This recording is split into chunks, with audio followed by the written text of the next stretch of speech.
Hey, what's up guys? Welcome to the July 29th live show. So hopefully a lot of you guys were able to join us yesterday for my little hangout session. Yeah, so we're going to be selling some coral today. This is early, so if you guys haven't gotten in just yet, don't worry about it. The time is now 1:51 on Saturday the 29th, and we're just kind of getting settled in. Will is not here yet, so hopefully he will be able to join us a bit later. I'm just kind of like testing out the microphone. Let me know if I sound okay. Like yesterday, I started the stream, just started talking just like this, and like since the stream is on like a 30-second delay, I just kept talking, and then people were like, no audio, no audio, no audio, no audio. And I might sound a little different than I have in past live shows. I'm actually using a different little sound thing. I wasn't happy with how kind of metallic and thin and tinny the last one sounded. So this one here is actually about 1/3 the price, and I like it a lot better. So hopefully the whole thing sounds better. I can't hear myself, so hopefully things are okay. Let's see. We have a little over 200 or so corals today, and it should be good. I hope to get it done a little bit before 5 my time, so within 3 hours.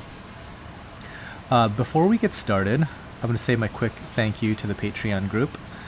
So these guys are donors at different levels, and you probably noticed like a lot of these names sound familiar from past live shows, but it's Phil, Mark, Robert, Steve, Ryan, Dave, Nate, Nancy, and Jeff. Thank you guys so much. If you want to know more about Patreon, it's basically like a donation site if you just wanted to support the channel, and you can go to patreon.com/TidalGardens. I'll say my thank yous to these guys a little later as well. As far as how this whole live sale works, here are the general framework on how this goes. So if you wanted to purchase corals, you have to go to TidalGardens.com, and on there is a live sale link. You'll see that in the top left, there's a blinking red dot. So go ahead and click on that, and then you will see this video embedded right there, and below that there is a long list of different corals. It's not actually the corals, it's the coral number, so that's kind of why you have to watch the show. And as well as like a shipping module. The shipping is $39.99, or it's free after $250. And to actually get a coral, you have to check out with it. Just putting it into your shopping cart does not reserve that coral for you, so you have to complete the checkout process. So sometimes what I would recommend, not sometimes, always, if you wanted to purchase, what I would recommend is to have YouTube open in one window and then Tidal Gardens in the other, so you can just make the purchases separately. If you're making multiple orders, so for example, if you just see something early in the show and you want to add something later in the show, select local pickup / live sale, so you're not charged multiple instances of shipping. And I will try to, as best as I can, to keep my eye on the chat, so we'll see how that goes. Hey Will, how's it going? What's going on? Refreshments. Very nice. So Will just stopped in. Yeah, we're already live. I always start early, so you are not late. You were actually 5 minutes early, Will. You want to just grab this seat right here? Sure. You're just going over the rules here. We can kind of squeeze in front of the green screen. So, can you see yourself here? Barely. Hello. Here. Try to make a little bit more room, so Will can squeeze in here. So Will, I've mentioned him in past broadcasts before. You know what I'll also try to do here? Is this thing cropping our frame? It's on the left? There we go. There we go. Take a little bit of the green screen off. Okay. A little bit better. So it's not quite so Yeah, that's good. Yeah. quite so suffocating. Hello, is this thing working? Oh. All right, so let's see if I can also get the chat on the screen here. Okay, so hopefully that's a little less scrunchy. And okay, so let me quickly show you. I'll turn this thing off here, and then so this is Will's tank. I did a couple of videos. One was kind of showing just the tank getting set in place. This was what, a couple months ago, 1 month ago. Yeah, maybe like 5 weeks ago. Yeah. It actually looks a lot better now. At this particular time, it was still having some of the nuisance algae coming in, but the corals themselves have already started to really take hold and do well. And you said that they're already growing a lot larger than what's shown here. Yeah, and all the tank's fully cycled now, and all the nuisance algae is gone. That's good. Also, let's see. Is this guy still alive? No, all the tunicates. Yeah, the tunicates they've all died here. So Yeah, I think once the water really got clean and there were no more nutrients in it, they really just receded and died. Yeah. Quickly over the course of about 4 or 5 days. Huh. They look great one day and then gone.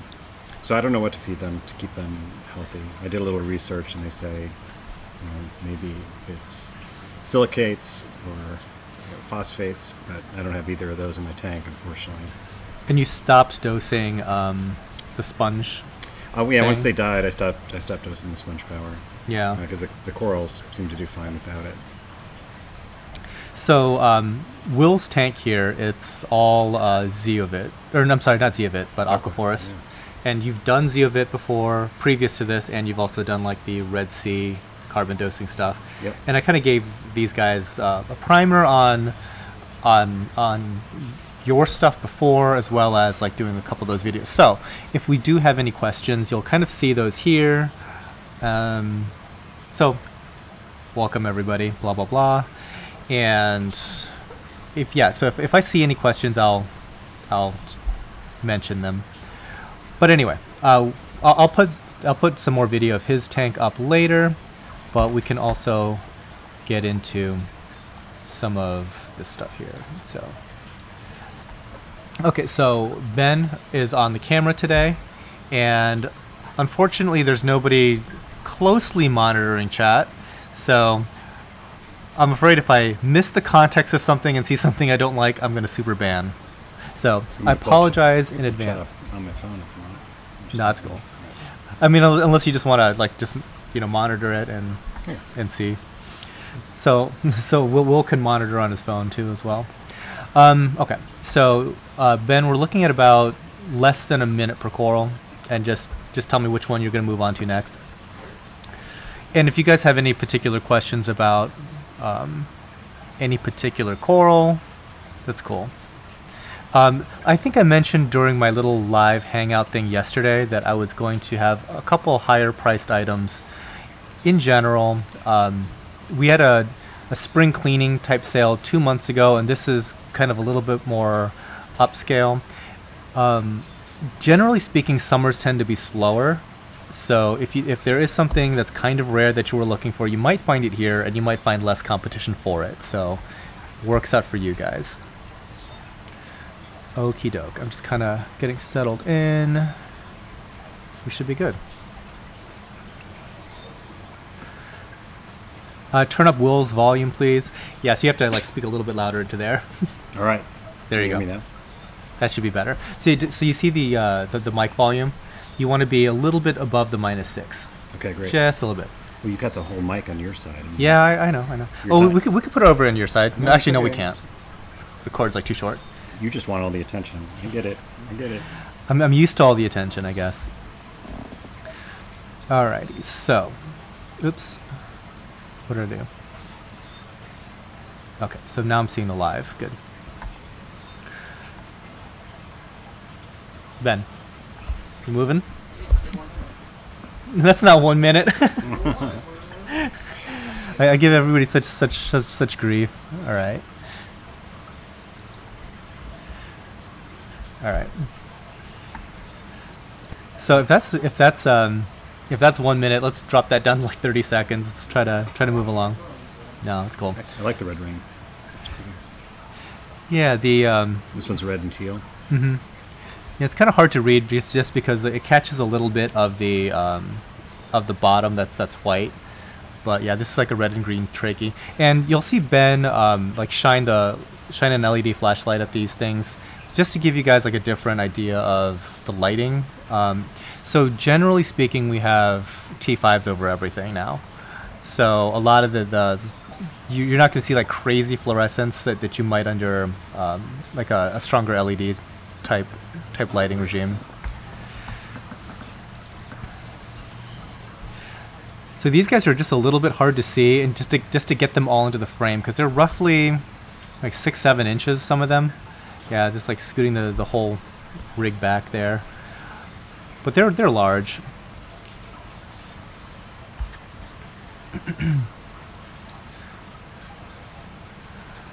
Let's see. Right. How will you know how much trace elements of each to add to Aquaforest? I know Red Sea has a formula-based calcium on calcium uptake.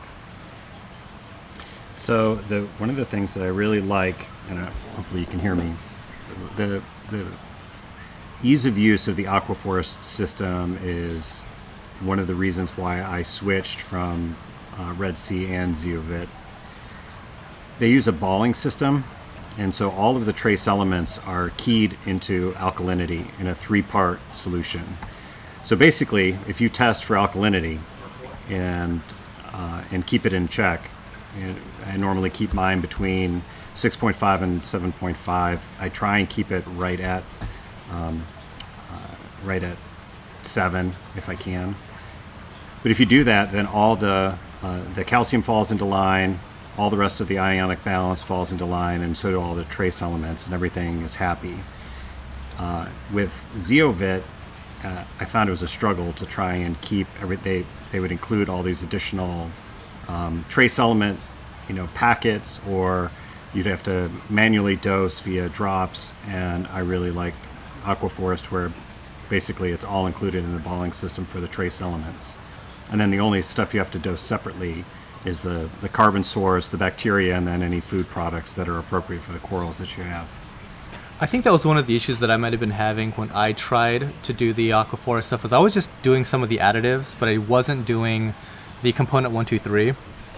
And I think because of that, there might have been some trace element issues possibly getting stripped out by either the phosphate remover, the carbon, or the zeolites. So it's kind of, I don't know, I'm on the fence as to like what the cause of it was, but that might have been one of the things. Now, somebody else was asking, do you still have that sea apple, and how's it doing? Yeah, I still have the apple. It's hidden in it's hidden inside a rock right now, but it comes out every day.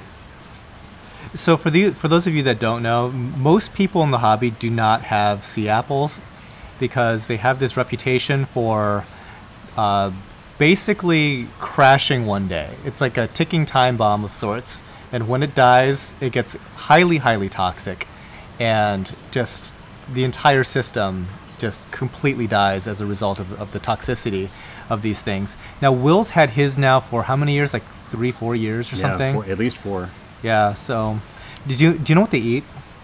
They're filter feeders. So I think the carbon dosing actually, I think they feed off the bacteria, the extra bacterial presence in the water.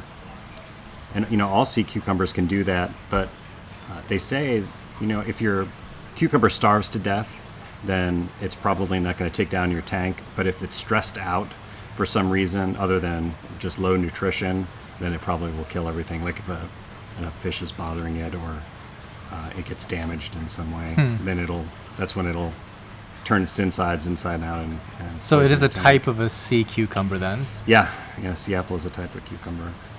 Huh. So I don't think other cucumbers are that toxic, are they? They all have some toxicity. The apples are known for like being super high. Yeah. Even like the sea pickles that they're finding all on the West Coast. Those are the in the same species and can be toxic if they turn inside out. So that's interesting because we had added maybe like a half dozen or so sea cucumbers to our systems, and I have a feeling all of them at some point or another died. We still have some? I haven't seen them in ages. Yeah, I mean, if they starve again, they probably are fine. I mean, they're not fine, but your tank is fine. Yeah, I mean, I don't even know if they would starve. I mean, like, what are they going to starve? Well, I guess a lot of things could starve in here. That's a nice Superman. I like that. Yeah, for being this late in the season, the corals are doing really nicely as far as coloration. Do they normally brown up around here or die, or die altogether? Then it would be a dead sale. Yeah, it'd be like, oh yeah, you know what? I'm just gonna go on vacation. We're gonna go ahead and skip July and August. Okay, how much is the Candy Crusher normally? So Noah, Candy Crushers, if you can find them for sale, are usually 4 figures. So the $500 one here, you probably didn't. It was probably not a very flattering appearance, because all morning there's this little blue Springereye damsel that has made it his life's mission to knock that particular coral over on our rack. And so he's knocked it over a dozen times this morning, so it was very, very, very tightly closed up. Yeah, he's still trying to do it, I guess. So they're jerks. He thinks it's a competitor. Zeovit media for a 40-gallon tank. I think that's one of those things you just kind of have to see the directions for, right? They give you a quantity that you're supposed to use, right? Yeah, you can use it for any size tank. I mean, the main thing that you have to be careful with Zeovit is that it works really quickly to strip out all of the nitrate and phosphate. And if your system is not already ultra low nutrient, then that can shock the corals. So if you have a system that's running with pretty brown corals in it, then you might want to start with half the amount and work your way up to a full Zeovit. Scoot in just a little bit. Somebody's saying like I'm not in frame at all. So it's me. I'm trying to shove Than out. It's gonna. You've seen enough of me, anyways. It's gonna take some time. You've seen enough of me, anyways, right? All right. So let's see if there's any other things. Sea cucumbers. Yellow Porites. Yeah, actually, with the daylight, it looks more because Porites doesn't really fluoresce anything. At least this variety doesn't. So it's a lot more of like a flat pastel color. Let's see. And I apologize. I'm probably missing many questions as we go. We haven't even started on the beer yet. Oh, that's true. We have beer. We do have beer. Yeah, I'll get up and get some here in a minute. Okay. let's fix that right away. So, because these guys are always clamoring for me to get drunk on. So, I think we're only gonna have like 1 beer apiece. So it's not gonna be like wild and crazy. I mean, like, it could be pretty tame here. I actually have an opener in my pocket here too. Ben, there's one for you too if you. Nope. Ben's dialing it down. No, well, all right. Summer honey weed or Boston lager. And there's a Stella and I think a Paulander in there. I'll take the Boston Lager. And I'll do that Stella. Yeah. Here's an opener, Ben. You'll need that for the Sammy.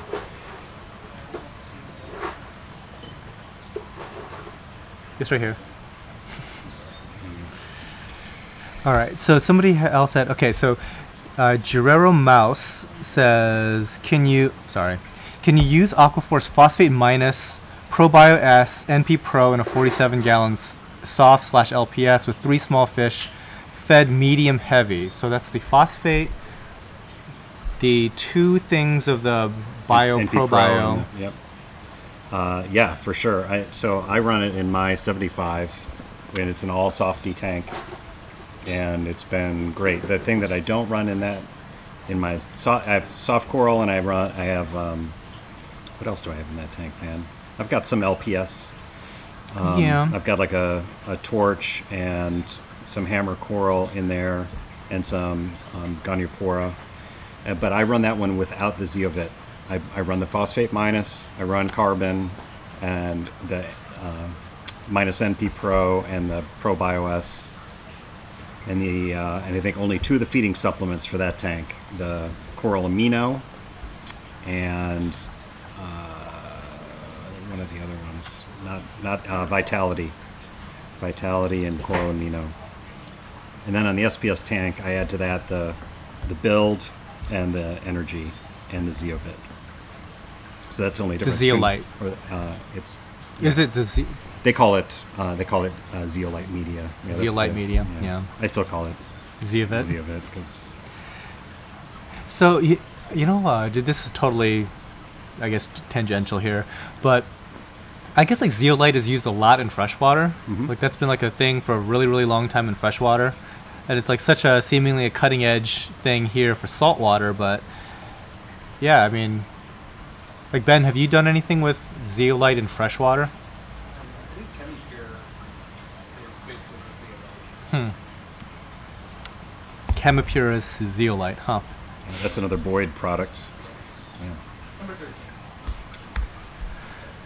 Dan, for some reason I can't sign in the website. Password is correct, even we're registered with a new email. Don't know what to tell you. Unfortunately, I can't troubleshoot that for you right now. But yeah, just check out it as a guest, perhaps. I mean, I recognize your name from past orders, so it should be in there, possibly. Dan, have you tried Pliny the Elder IPA? No, Brian, I haven't. You know, oh, what did I do? Okay. What number are we on? Number 13. Okay. I was about to say I don't drink a ton of beer, except that I literally came back from a summer beer fest in Michigan, where I did do quite a bit of sampling. But no, I have not tried that. IPAs are not my thing, and I think that one of the reasons is Great Lakes here. There's this I don't know, medium-sized small brewery called Great Lakes Brewing up in Cleveland. They make this IPA called Lake Erie Monster, which I guess is like an imperial IPA, and I hated it. And I hated it so much that it kind of bled over into all the other IPAs that I might have enjoyed. Okay. 15. Where'd you get that Harlequin Goni that showed up earlier? Yeah, we've been propagating that for years, That's a really nice looking one. and they're bulletproof. Like, Yeah. it's dodged many a bullet here, that's for sure. How's that big red one doing? Really well, Okay. like really, really well. There's going to be a few on this show. Oh yeah. All right. Do birds nest in crust? No, they do not. Any euphyllias today? There might be. There's 2. Vodka dose yourself, Dan. I'm good on that. Beer dosing is the new thing. 16.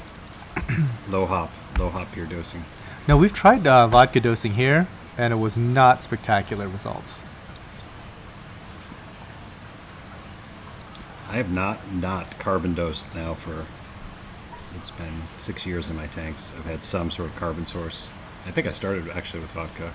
But Yeah. quickly moved to the Red Sea just because the vodka seemed kind of harsh. It's harsh, and it's like really imprecise. This is one of your pink Gonis, by the way. Oh, is it? Yeah, just one Oh, frag. that looks good. Yeah, this one's actually one of the smaller ones. Who Got knows? its stinging cells out. 17. Must be mad about something. I mean, it could have been just a matter of like the fish. So I am a big proponent of having like a lot of fish in these systems. But the problem that you run into with fish in these systems is that when you oftentimes put new coral in with them, what happens is they get like really curious or bitey or something, and like one of our fox faces likes to eat zoanthids that are newly placed in that tank. That's not nice. No, They're poisonous too, are they? I mean, shouldn't he be dying from that? I guess it. There's a lot of things that eat zoas. It's just not people. I didn't know that fox faces did that. 18. Yeah, I think they're just curious about new things. They're probably more interested in the algae that's on there, but I think it's that the novelty, and so they end up eating like all 3 of the polyps that are on there. I had a tribal blenny that would not leave torches or any kind of euphyllia alone. He would just harass them until they would die. And he wouldn't eat them; he would just shred them. So Entities Aquarium says that short Goniopora looks like the Candy Crusher. I think that they're both a type of Goniopora. So the Candy Crusher is supposed to be what's called a madrassus. So if you do like a search for Candy Crusher madrassus, that's what shows up. But I think a madrassus is something entirely different. I think. But like when you do like a Google search for just madrassus in general, you see something that almost looks like a Apocylopora, more so than the sort of things that we're seeing. So I have a feeling that maybe short-pulped Goniopora aren't Goniopora at all either, but they seem to be a lot more similar than what like a typical madrassus looks like, I guess. And I guess it doesn't really matter if it is what it is. I don't think any of us are really coral taxonomists or anything. Than is. I definitely am not. That's why we have like stuff called Candy Crusher. You just made that up. Actually, I didn't. I think Worldwide Corals gets the credit for that naming party. They just made it up. I mean, you could make up all kinds of things. Yeah, but I don't have any imagination anymore. Ben, you just start making up names. I think Ben's like running out of imagination too. He's been on naming duty for a while. The exposure's a little dark, Ben. See, Then you have to play with the ISO. See, that's what you should rename Then it. don't worry about it. You should be called Play with the ISO. Red ACAM. Then, when you have low nutrients, do you really only dose amino acids or you dose some other stuff? That's probably a better question for Will, because I always have high nutrient. I don't think that like super ultra low nutrient is great, but clearly it's working out for Will. So do you like start to dose more aminos and stuff like that if that becomes a thing? I try to keep mine just barely detectable. So both phosphate and nitrate just showing up is the ideal.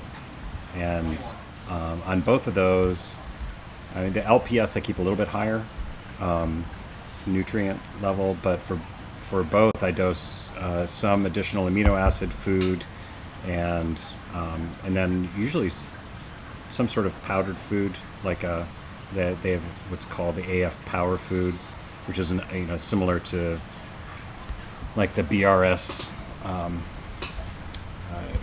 What do they call it? Coral chili, or the other dried supplement coral like foods. reef chili or something. Reef chili, yeah, similar to that. And that's all I do for all my SPS. So one thing I kind of never understood about the idea of amino acid dosing is that isn't just about everything that we feed proteins and amino acids. Yeah. So is there like something that makes that supplementation like more bioavailable or something? I mean, I can't think of why specifically an amino supplement would be necessary when you could just feed 1 ounce more of regular food for like 1/50th the cost. Yeah, no, I mean, especially if you feed like something like Rod's food or Hikari that's supplemented with it, you'd think that they get enough. All I can tell you is when I do the aminos, I get better growth, and when I don't, it's not that like the corals really suffer. I just get faster growth when I dose the amino. So it's the only reason I spend the money on it, is because I want my stuff to grow fast right now. There probably will come a time when I want to slow it down. But. Now, is there something that that it can be overdosed? Like, could you overdo the aminos and like end up with like it'll end up as nitrate. As and phosphate. nitrate. Yeah. So for our systems, it probably wouldn't be super great because we've got plenty of high nutrients anyway. But yeah, I think in an ultra low nutrient system where you're really not seeing a lot of phosphate or nitrate, yeah, I could see how that would be something that's more necessary to add in on the regular. That's another thing I like about the Aquaforest system, is all the dosing is in the same amount per gallon in your per liter in your tank.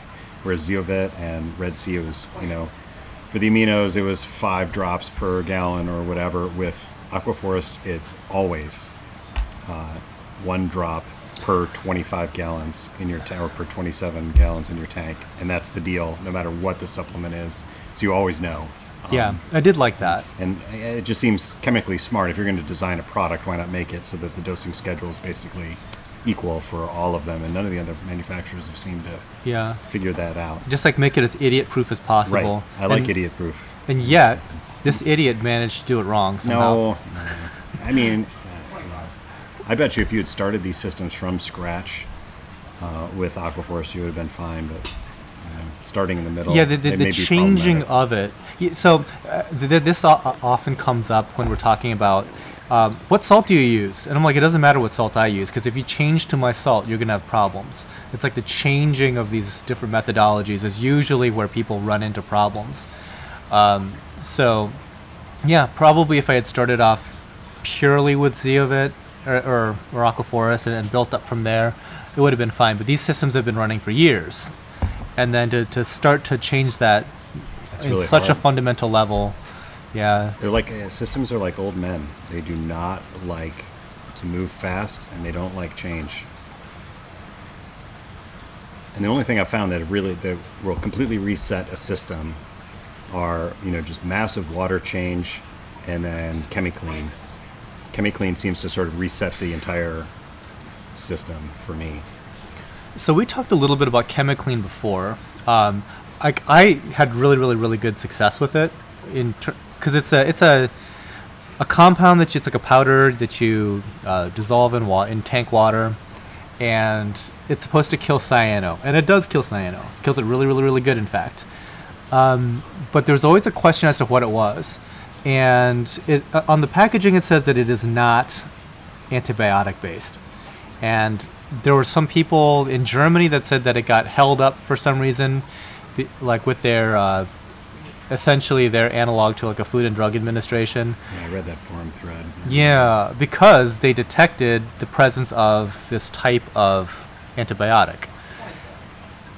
However, you read something else where it was Potassium permanganate, which is used in like freshwater ponds, right? It's used in ponds. It's also used in water treatment systems pretty regularly to kill certain types of bacteria, in particular cyanobacteria and certain types of algae. But it's pretty specific in the types of stuff that it will kill. And I've had excellent. I love that product as long as you aerate properly and don't use carbon during the process, and then do a substantial water change at the end. I've never had any problems with it harming my fish or corals, and it always seems to sort of reset the balance in the system.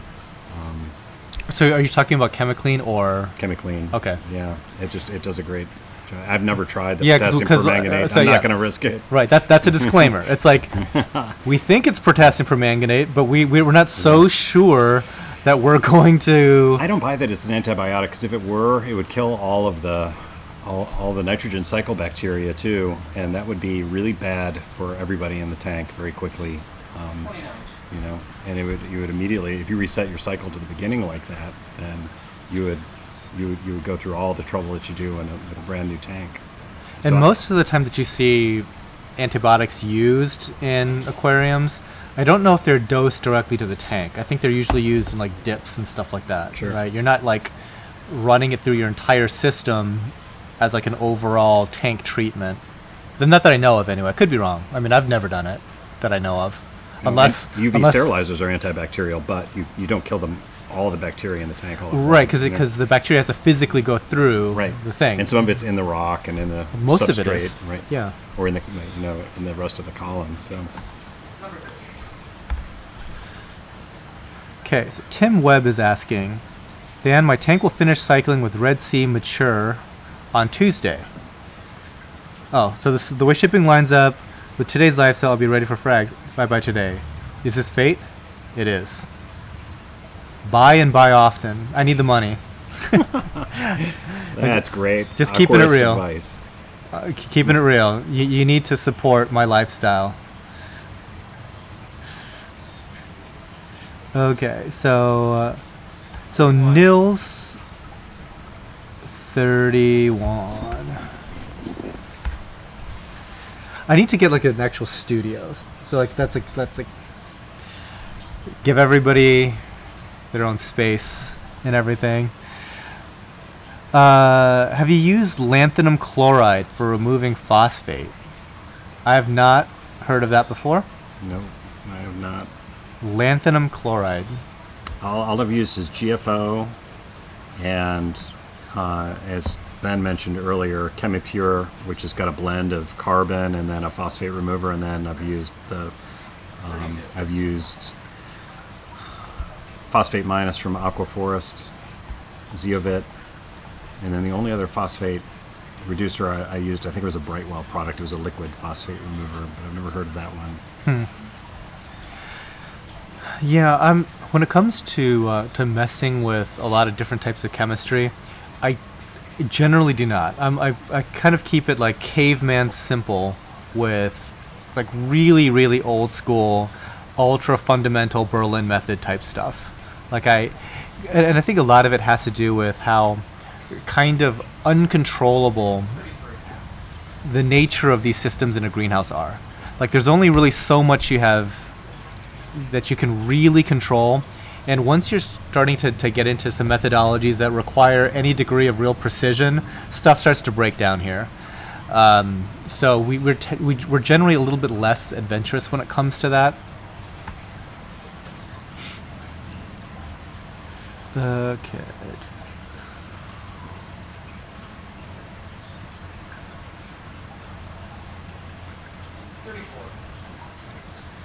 34. I'm seeing a lot more T5 in here, Than. Every time I come, there's more T5. Yeah, it's like every now and again an LED fixture meets its maker. I love my T5. I will never change now. I have my one Kessel just for show, and the rest of it's all T5 fixtures. So one of our suppliers here, he has like a new section of his building that he put in, and he's installing 120 Ecotech, what's it, G4 Pros. Whoa. 120. It's crazy. It's so many. They'll be cheap to run, but not cheap to buy. No.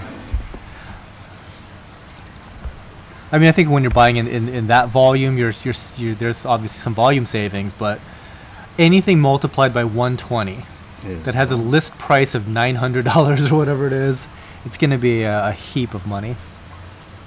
Lanthanum chloride is the main product in ATM green, and it removes phosphate direct from the water.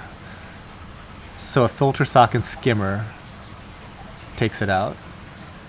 Yeah, well, there are a lot of phosphate removers like that. Yeah, basically it precipitates it. You know what also precipitates phosphate pretty directly is just kalkwasser. Just like the high pH of kalkwasser brings it out solution. The liquid phosphate remover from Brightwell was a precipitator rather than an absorber. Whereas like ChemiClean or ChemiPure is an absorber. So it's GFO. It doesn't precipitate it. It actually binds it from the water. Gotcha. So is this number 36? Correct. Okay. Number 37.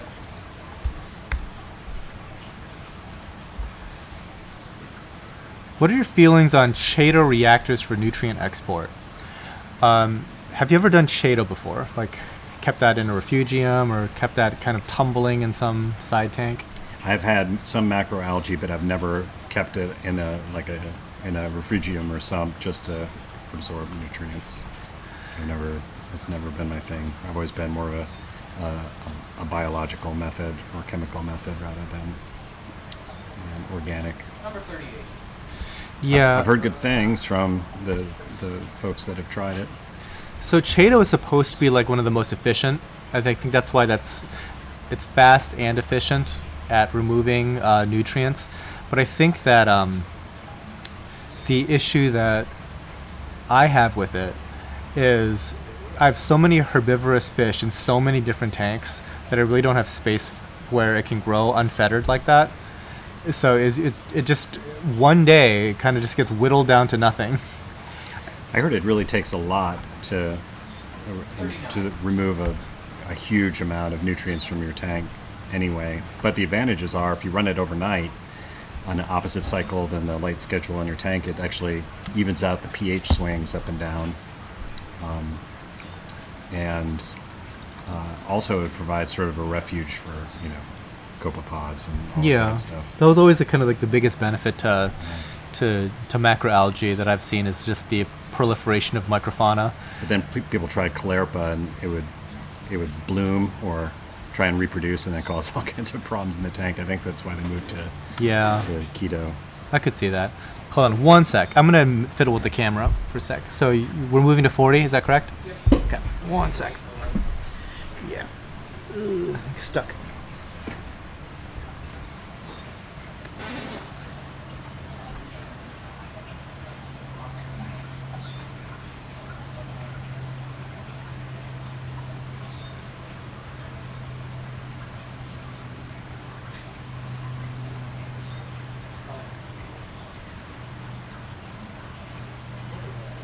Right there. Thank you. ISO. It wasn't. There was I had a neutral density filter on, which reduced the light by 2 stops. Because this particular camera has built-in ND filters, so much better. I should have got up earlier. Would you try to keep a photosynthetic blandophilia? Probably. We haven't had a blandophilia in years here. Lanthanum chloride is not a precipitant. It binds the phosphate and creates tiny beads that gets exported by filter socks. 41. Isn't that literally precipitation? I am not a chemist. I could be wrong. A friend of mine started out 100% probiotic salt from Aquaforest, then his xenia melted, even with some bit of nitrate and phosphate. Excuse me.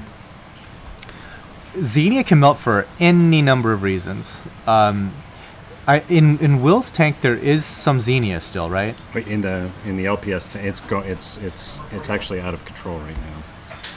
It's become a weed again, and I've had to thin it out.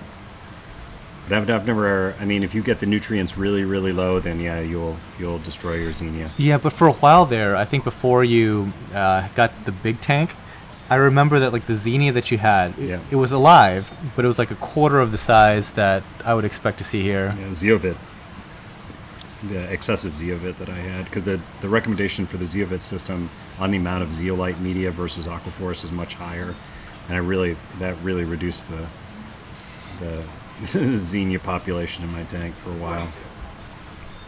And actually all the soft corals didn't really prosper when I was running zeovit. It seems to be much more of a SPS system than LPS or Softy. So Nils is also asking, are you mixing the Aquaforest yourself, like the balling yourself? No, it comes in containers, equal size containers. Already in liquid form. There is a powdered version, right? No, they don't sell the component 123 in powdered version. They sell ABC, which is the additives, and then you can sort of mix up your own calcium alkalinity solution, but they don't sell the component 123 in Yeah, I think that's probably form. What he's talking about. Yeah. They call it component ABC, and it's but that's quite a bit more complicated because now you have to mix up your 2-part or your 3-part balling and then add those to it.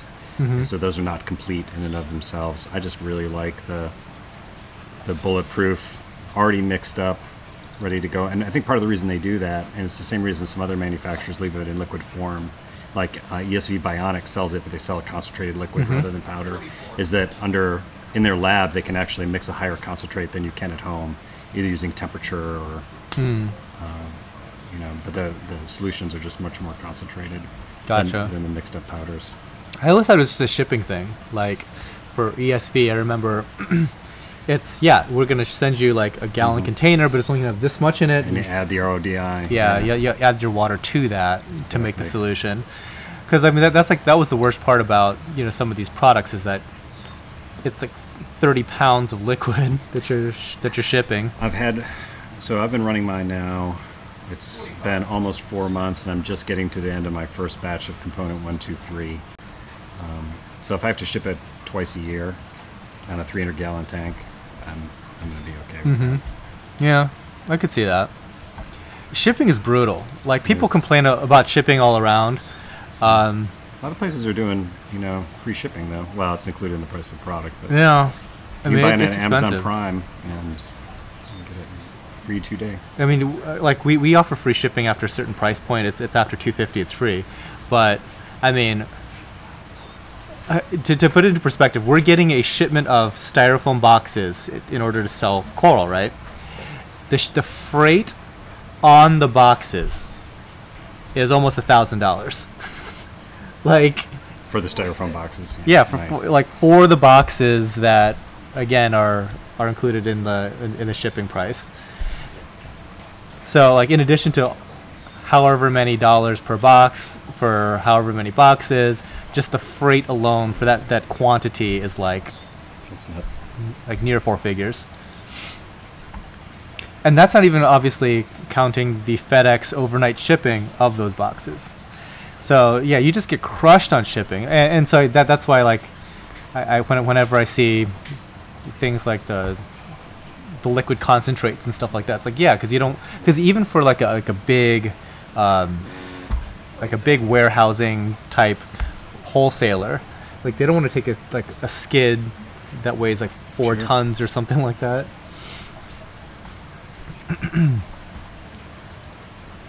Okay, I am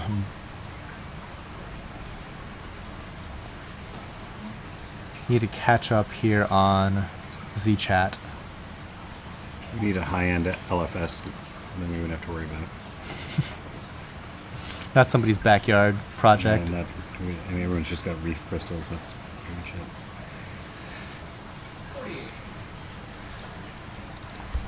48.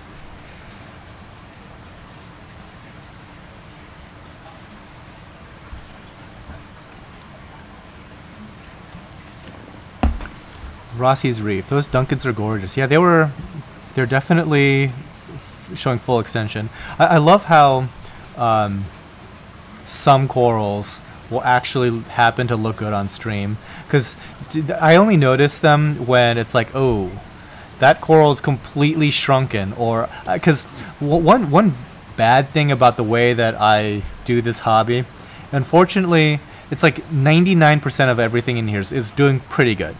But it's that 1% that my brain just fixates on that's wrong, and so sometimes I can't acknowledge or even like recognize the good stuff. I just like fixate on like, there's something terrible going on here. Will, what do you feed your fish? Rod's Food and Hikari. The Hikari S, which is for smaller fish, because I'm not a real fish guy. Most of my fish have a purpose, or I tend to like docile, get along type of fish, like cardinals and firefish and stuff like that. My cardinals always tend to fight each other. My cardinals are all, cardinal fighting, though, is like, a bunch of 5-year-old girls with pillows. They don't really fight. Not like a triggerfish fights. No, it's not like a triggerfish. I haven't kept those since college. But I've got a copper band to try and keep aptasia down. I've got a foxface to manage algae. And I have a leopard wrasse who manages some of the pests. And they're really there for a purpose rather than for ornamental. But they all eat. In fact, the copper band just started eating the Hikari. Oh, really? Yeah. Is it frozen? No, it's dry. It's little dried pellets. Huh. But it falls onto the substrate, and he'll pick it off the substrate if it falls onto the bottom. So that's very interesting. He won't eat it from the water column, but he'll eat it once it's settled. Yeah, see, that's interesting, because usually when it comes to butterflies, they're not like that at all. Yeah. They hate They hate everything. Yeah. They'll eat live worms from the rock, and that's about it. 77. Somebody's asking about. Oh, yeah. Let's see. It's a groovy looking frag. Samacora. We just started getting a little bit more into Samacora. We've had like the green stuff for ages, and in some cases it's grown crazy. But I think we've picked up like a bright orange one, like the color of your shirt almost. Bright orange. I wasn't really thinking when I chose the shirt, was I? Well, as long as you didn't pick green. Yeah. Like green would be bad. Like actually, if I. Here, Like, yeah. yeah. Like hold it up. Does the Stella show up? Can't quite get it to. Little bit. I've worn stuff that had like little green highlights and stuff. And you just see right through you. Yep. Yeah. It's like you never wear green if you ever plan on having a camera pointed at you. Okay, so I just got in on how's the 275 Reef Savvy, Will, and there's gonna be an update. I don't know. We should do an update video. Yeah, sure. Anytime. I have not been over to his place since the last video. The Reef Savvy's doing great. That thing's indestructible. It's going to leave that in place in pieces. I mean, it's 3/4 inch glass, weighs 800 and something pounds. It's.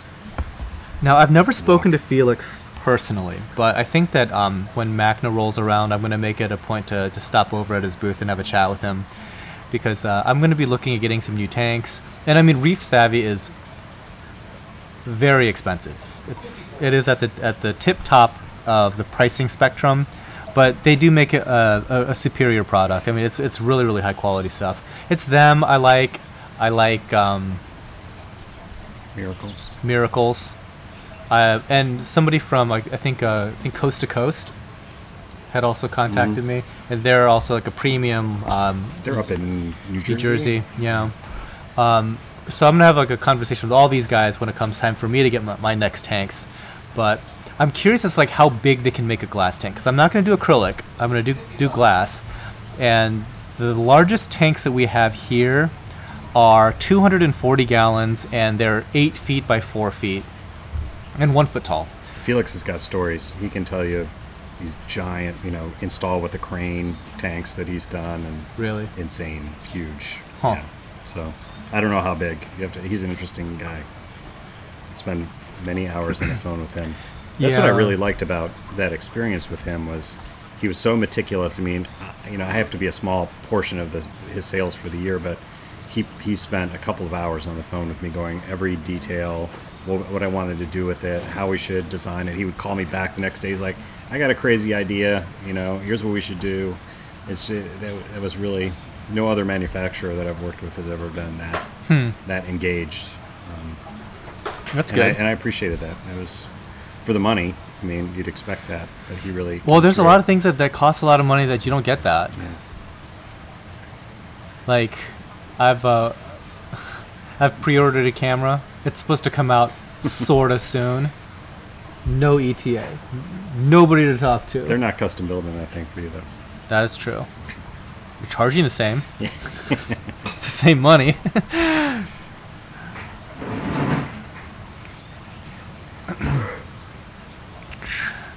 Felix is the man. I love my 125. There you go. See? Yeah.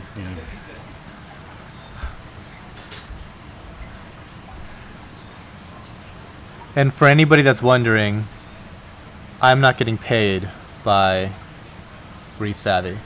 I wish I was. I wish that all the corporate interests would just pay me to shill for them, but that's not the case. It's like, not that I wouldn't sell out. You would. You totally would. I just haven't sold out. Sometimes it's a matter of opportunity. So these are Micromusa lordhallensis.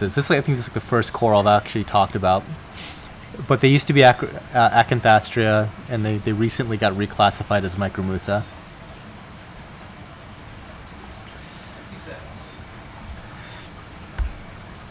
Dubsy Dabster, did we pass any candy canes? I think we did. What number were they, Ben? Candy canes? Yeah. They were earlier. 20 something. 18 and 19, and there's more later. 18, 19, and there's more later, he said. Lord Wences. What number is this? 58. 58. Thank you. All three of those from the same mother colony? No, they're probably all different. Mandrake fernflower. Doesn't coralfish 12G shill now? I have no idea. But everyone should, if they can. Because Shill? yeah, because YouTube does not pay enough for us to not shill for the amount of time it takes to actually do videos. Unless you have like 10 billion views. Yeah. There's a couple people that can survive straight on that, but it's like not very many. Number 59. If you have like 500,000 to 5 million subscribers in that range, you don't have to shill for anybody. But you're probably going to, because people are going to get real greedy at that point. With the number of dollars that are going to come your way after 5 million YouTube subscribers, when that L'Oreal money starts rolling in, yeah. You're going to say whatever they want you to say.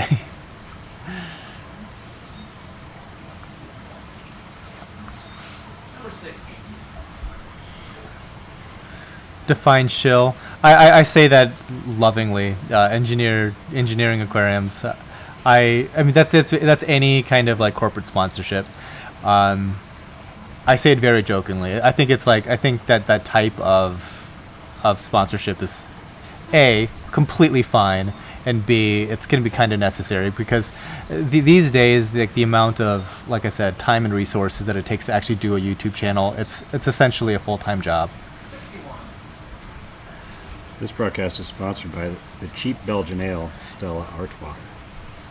Dude, if Ambev wants to throw me money, if they want to throw me some of that Budweiser money, I might have to like show up on stream with Budweiser one of these days. By the way, thanks for bringing the beer. I appreciate it. Sure. Number 62. So, Into the zoas now, huh? yes, we're into the zoas, and luckily the fox faces have not eaten the zoas.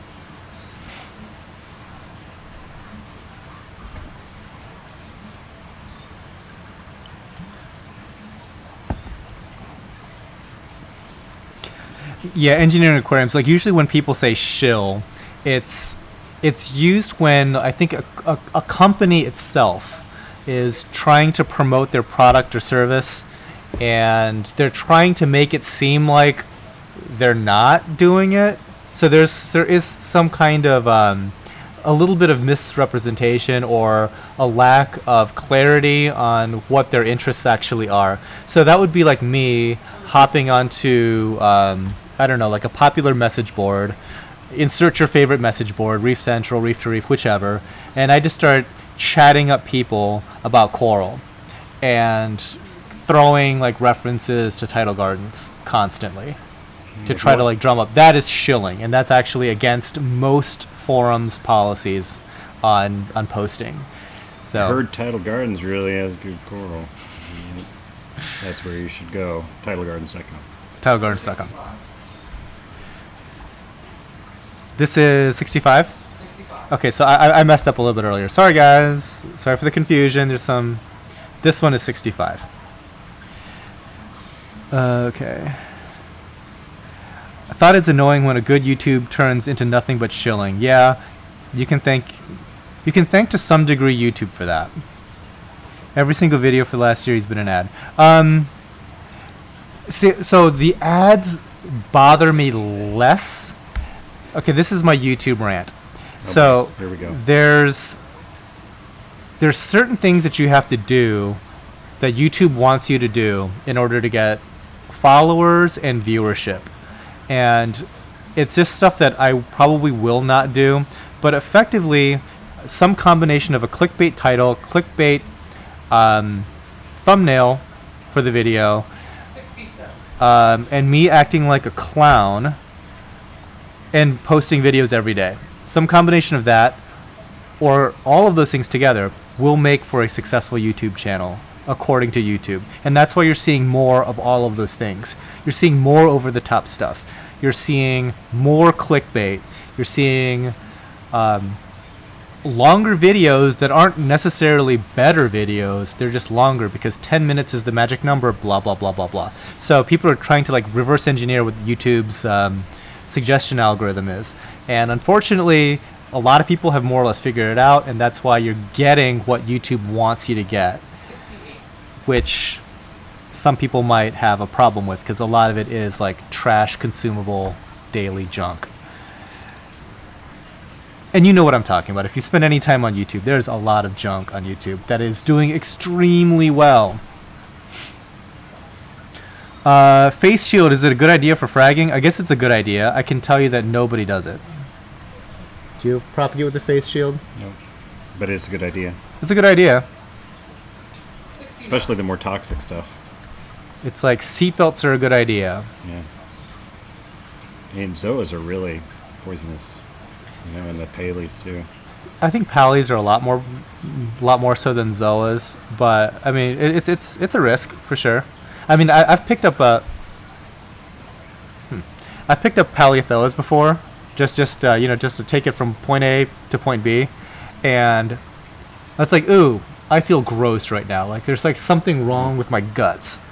You can just feel it just by handling them. 70. Need Narcan after that. You need something, All right, it's time for beer number 2. dude. Yep. Hands going down.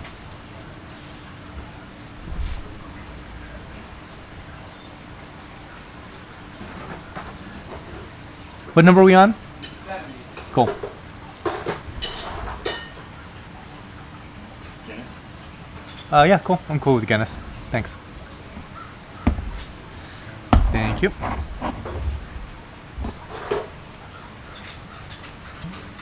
This is also like a summer honey heat. No, I'm cool with Guinness. I like stouts. So, I think everybody here at one time or another that has been propagating stuff has like got an unfortunate squirt from a zoanthid when you're doing something. Like we get it. So, like what's happened to me, I'll just speak for myself, is sometimes I have, when I'm packing coral, I have to, we float our coral. So we have a plug, and we kind of 71. Push it through this little styrofoam float. And sometimes like the zoanthid covers almost the entire plug, so we have to be very careful to try to get like our fingernail on the actual plug portion of it to like squeeze it into the little float, all right? Because there's only so much surface area that's not actually coral, or zoanthid in this case.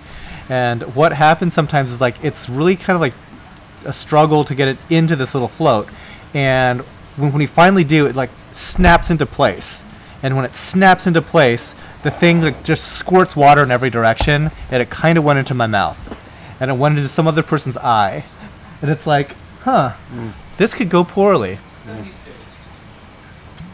That's when you need the rinse station. Yeah. Or like the full shower thing, Right. that immediately disinfects you. Like Monsters Inc., where they come out and spray you with Yeah.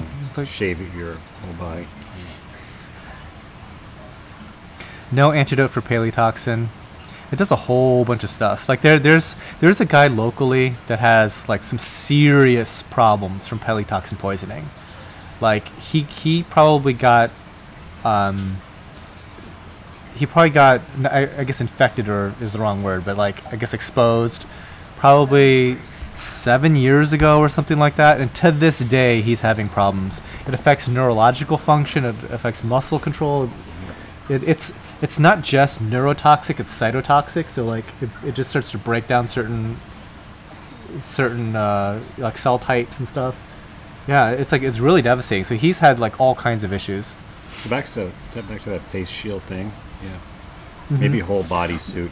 Well, I think he was boiling rock What? or something. Oh, to try and Yeah, he's just trying to like reset. Mm. Yeah, he's trying to do the reset. Yeah, we're saying this as we're trying to sell zoanthids. Yeah. Trust me, you're fine. You're fine. Everything's fine. Just don't eat them. Have you covered Aquaforest stuff yet? Did I miss it? We talked about it earlier. If you have any kind of questions about it, by all means, toss it into chat, and we'll cover it. So much for one beer, peer pressure. Yeah, It was not peer pressure. It just showed up. was an invitation. Boy, that tastes really different after drinking Yeah. something else before. You know what? It almost tastes like liquid bacon right now. The Guinness in Ireland is so much different and better than the stuff here. I don't doubt. I've heard that like a million times. It's really true. We were just there last year. In fact, 1 year ago I was there. It's Irish, right? Yeah, Dublin.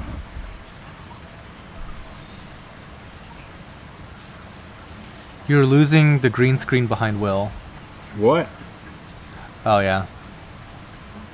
I think. Do I need to scoot? Is it because you're leaning back too far on it? Could be. Nope. Yeah, it is. But let me scooch the green screens. Hold on one sec. Let me do this. Usually the green screen is made for one. So let's see if we can. I have a bigger one at the office. Oh yeah. These are just little pop-ups. But it's a bigger setup. And you won't be able to see Ben. Whatever it is, it's not working on.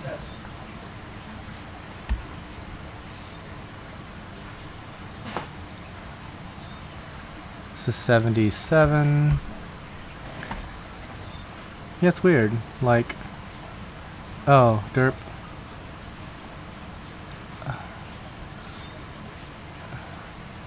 I'm messing it up. I'm sorry, guys. I don't know what I'm doing. It's because of the edge. Yeah. Yeah. There we go. I'm such an amateur at this. There we go. Better? Slightly better? At least you can't see off the edge of the green screen. Yeah. I don't know what I'm doing, guys. I've only been streaming for 2 years. Number 78. See, this is why I need a director that actually does all this clickety clack. Producer, yeah. Yeah. Yeah, you need an off-screen producer. So if anybody out there is like in communications and stuff that wants to get into all the fun video stuff, give me a holler. Don't snort the pallies. It's a good idea. Don't do that. Palatoxin smells bad. All coral smell bad.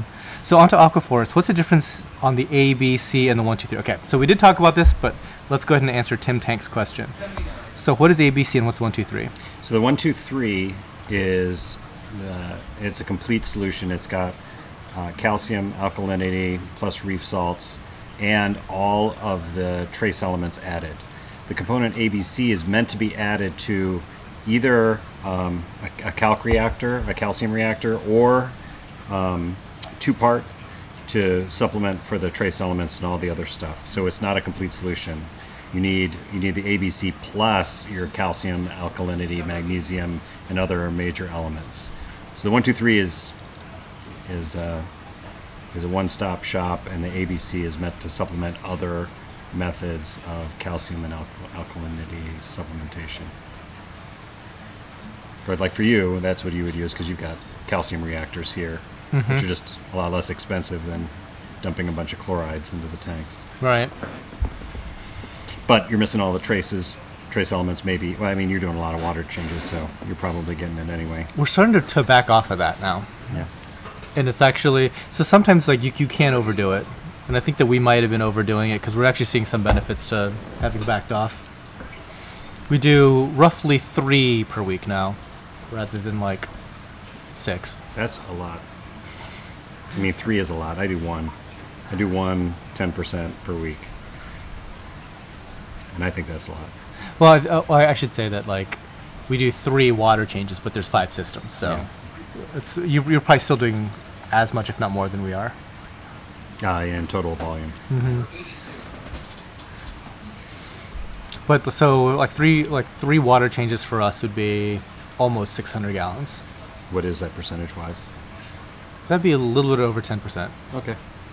Yeah. Best cheap auto doser. Would you believe I've never used one? Number 83. Like ever. Cheap? I mean, is bulk reef supplies cheap? No, I mean, because it's only one.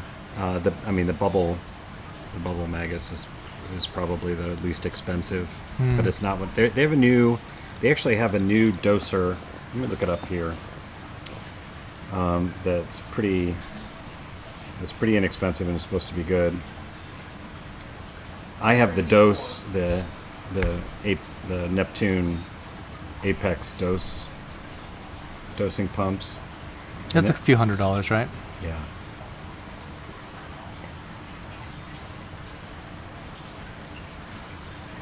Somebody says the Jibao DP4 is $70. That sounds. Is that just for a single unit? Probably single, yeah. What's the best way to remove the coral from the frag plug? I just pop it off with like bone cutters.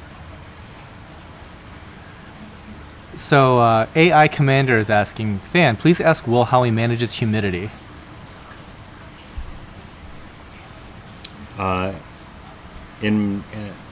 So in my fish room, I've got a dehumidifier in the summertime. In the wintertime, it's not a problem. Yeah, so we live in Ohio, so it gets very dry in the winter.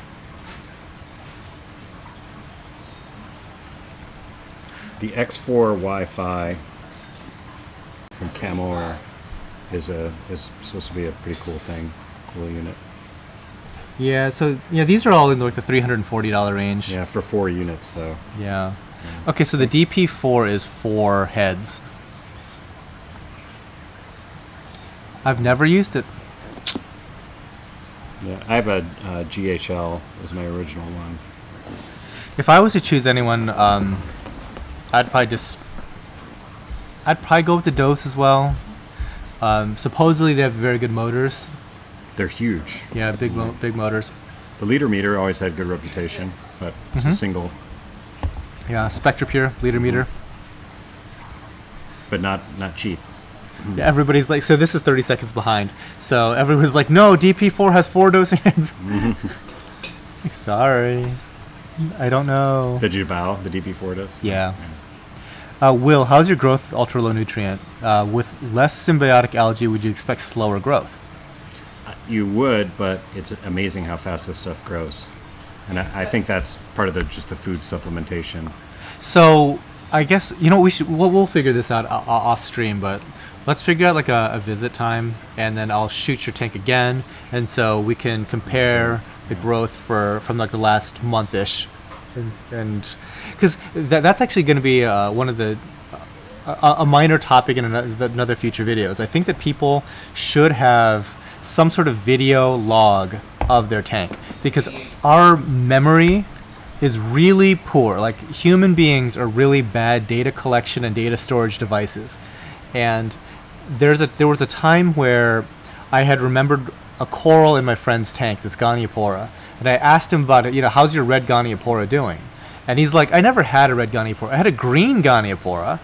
And sure enough, like, my memory, I just saw this thing as red, but it was really a green coral the whole time. I mean, he never owned a red Goniopora. It was always a green one. So sometimes it's good just to have like a video record of something that you can just refer back to, and you can see things again in the video that you really didn't even notice the first time that you were even there. I do that a lot with like vacation footage and stuff like that, but for your tank in particular, it's like something might look good until you see the video of when it looked a lot better. And you're like, oh, wow, maybe it's not doing so good right now. Maybe I need to fix something. So we'll take another a future look at Will's tank, and yeah, we'll see how the things have grown and whatnot.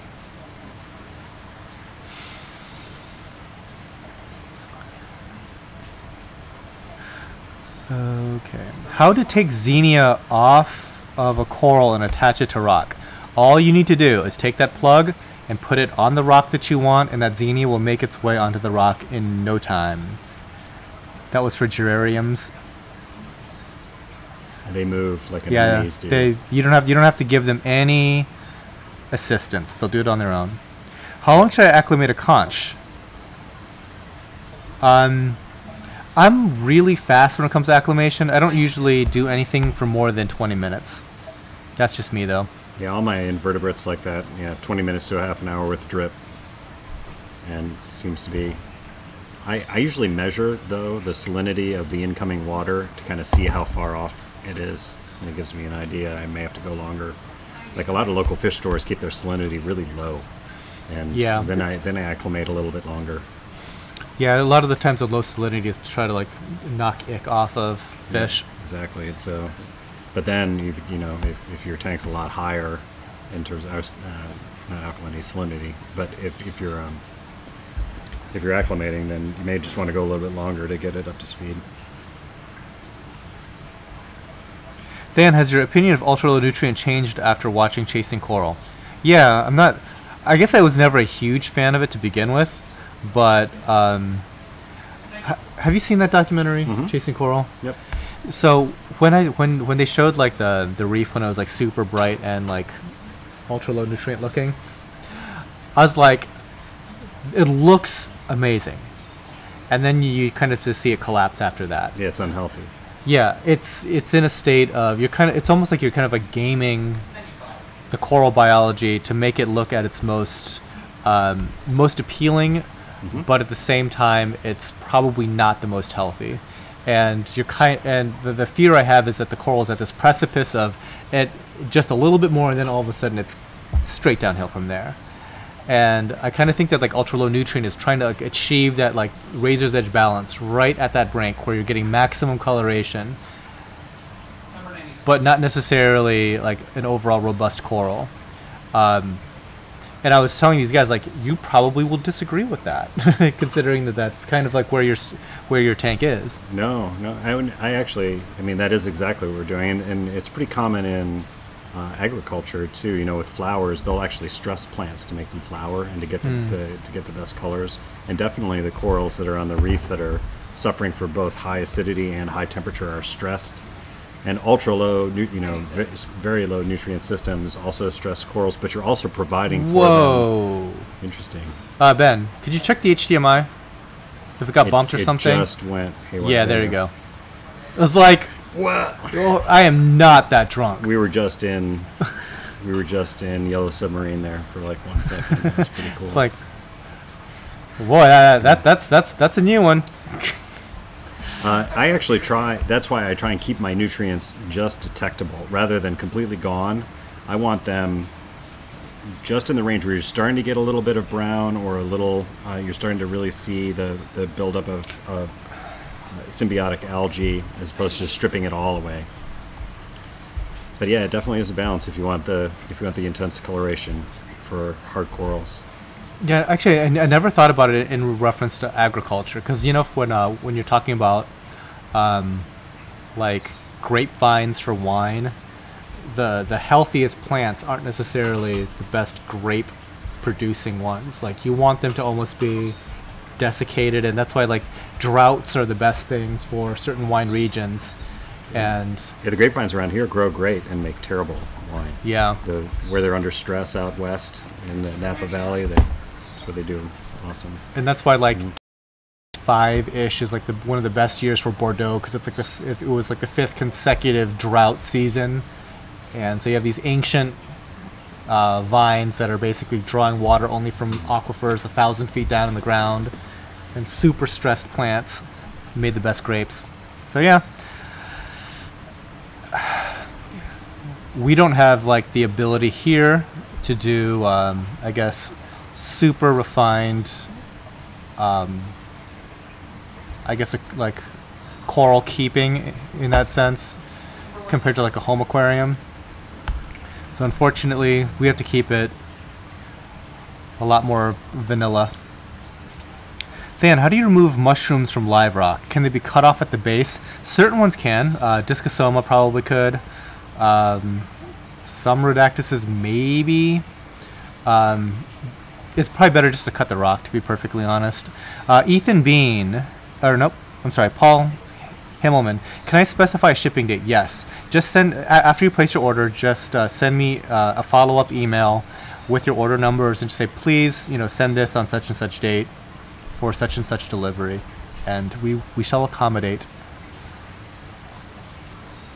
Will, do you have a YouTube channel? No.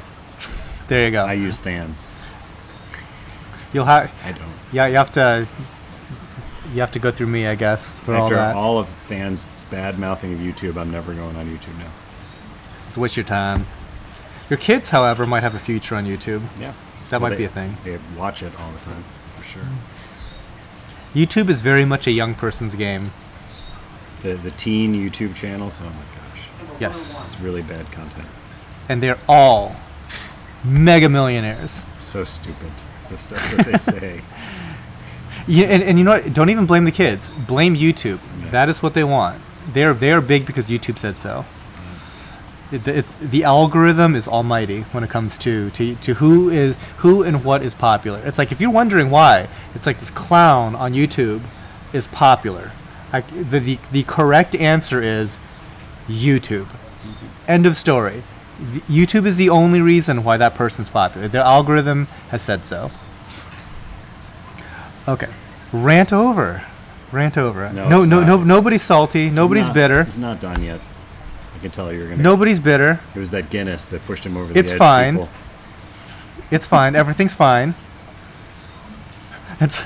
I don't know if you're like familiar with like the meme of like the dog sitting in the room that's on fire. It's like everything. It's fine. All good.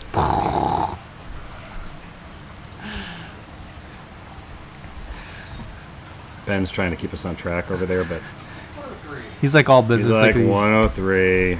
You guys shut up for like 1 minute and pay attention to the coral. Ricky's Reef. Dan, I'm slowly removing my sand since I'm starting to like the bare bottom look.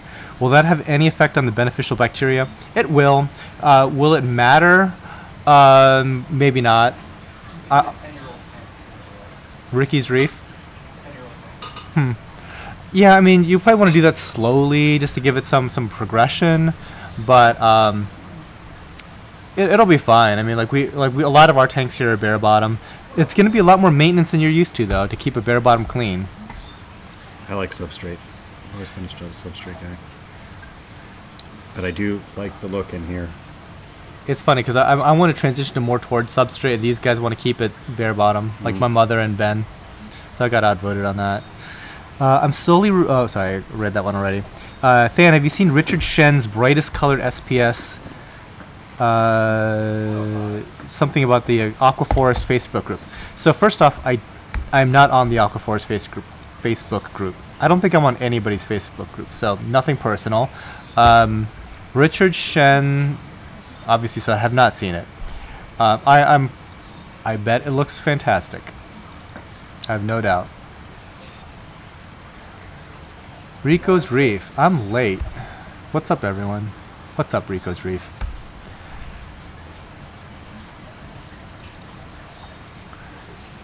It's like, damn, who got the frog spawn already? It's funny. See, I'm not even like checking the sales at all. So sometimes like we could be doing great, we could be doing poorly in terms of sales. I generally don't know until tomorrow. Like once this show is over, I'm like, I'm out of here. I don't even look at it. So that's probably not great for customer feedback if somebody actually has a question. Sorry, it'll have to wait till tomorrow. I'm looking for something SPS to take home. I have to take home something. SPS related? It'll be Yeah. from this tank. This tank has some pretty sweet stuff. You have to take a look at that over there. It's in the tank that's half leathers and half acropora. It's fine. That's insane. 108. It's fake news, man. You can keep leathers and acropora just fine. Yeah. When you have 10 gazillion gallons. Than, can you tell us about these merlettis? They look like blastos. Yes, they are Blastomussa merletti. So merletti is it's a species of Blastomussa. There's Welsies, there's merlettis. Merlettis tend to be smaller and they grow a little bit faster. They're a little bit easier to take care of. Well, the care is the same. You're going to do the same thing for either one. I guess they're less sensitive than merletti or than Welsie. Welsies, again, bigger polyp, typically a little bit more colorful as well. But having said that, some of our merlettis are every bit as large as a typical Welsie is. Did the bounce mushrooms go already? No, not yet. We have not gone over bounce mushrooms. Spoiler alert, there are bounce mushrooms somewhere in this auction. My interstellar disconnected from my frag plug and is somewhere in my tank. Oh, it's gone? Unknown. It's not gone. It's just For whatever reason, that has been a discosoma that makes no sense to me. So it we're was talking so happy for a while, and I think it was still happy. It just disconnected. it just decided to go seek more fertile ground. I'm gonna find it one day. I know. I'm gonna flip a rock over, and there'll be a whole colony of like 100 of them, and I'll bring them in here and sell them for hundreds and hundreds of thousands of dollars. You should, because they're really, really difficult to get. Like, I haven't seen them again. 112.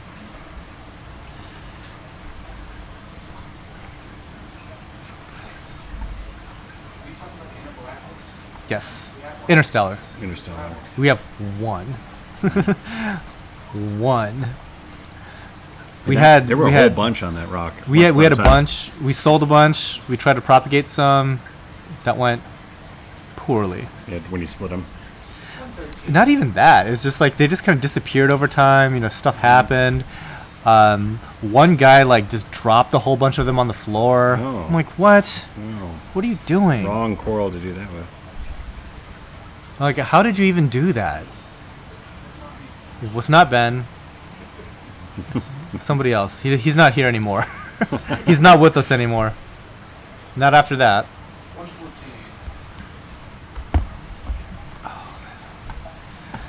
114. Have you heard about the problems the Ecotech Vortex quiet drive pumps have? The wet side rusts on them. A lot of people have the same problem, and now they have a problem with their...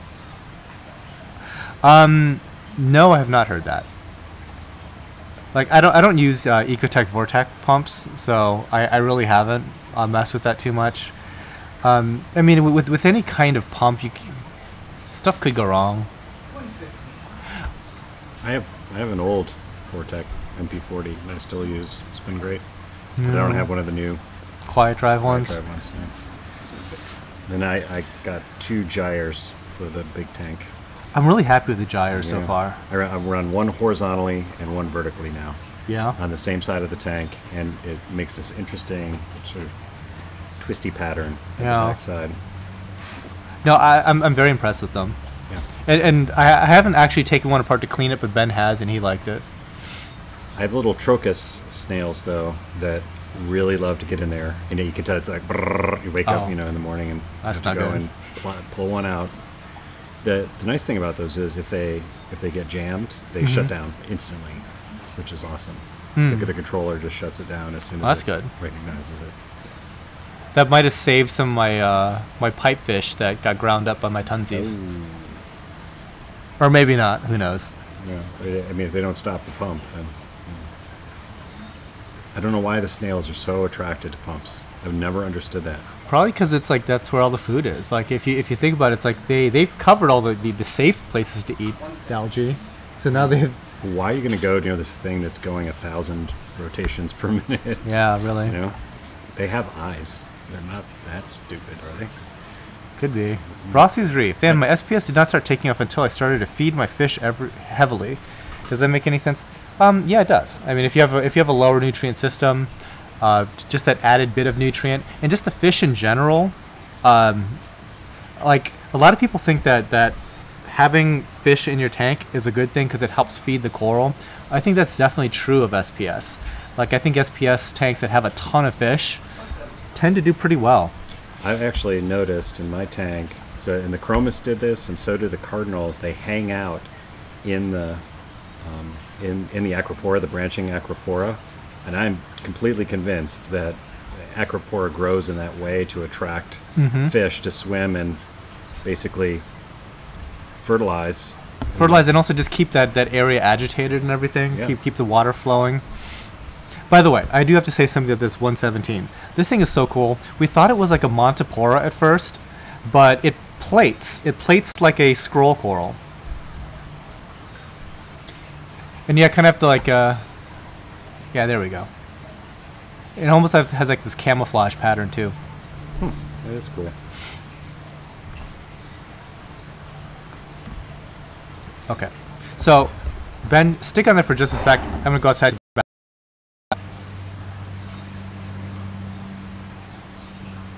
It's not 90 degrees in here today like it has been. You got to be happy about that, Ben. It's cooler in here. Yeah. This is very pleasant today. Little breeze going through. They come back live. Looks like it, yeah.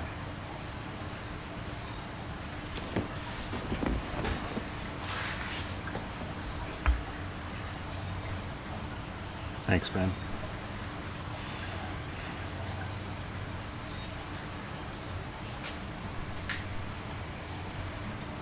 How fast has that been growing, Ben? What's that? Disastrio. It was cut less than a month ago, and they've all completely adjusted back down. So Nice. It looks great. good. I don't know. Let's see. Okay, hopefully we are back. As I was getting up, I kicked one of my little plugs here, which happened to be the internet. So hopefully I'm back. I'll check in chat. Is everything back? I kicked my internet cable. Okay. So hopefully it's good. 20. Okay, so one second, Ben.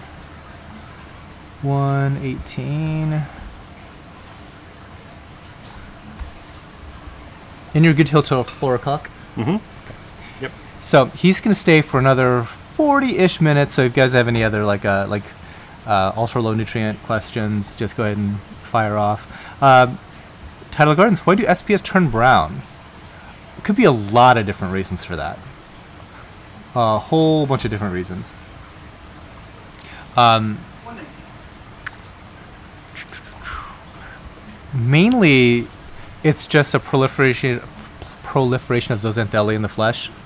So, Which isn't necessarily a bad yeah, thing. not necessarily a bad thing at all. Okay. I'm getting paranoid now. Okay, tell me in chat if you guys can actually see. Is the stream dead? Because I haven't heard anybody comment in the last, little while here.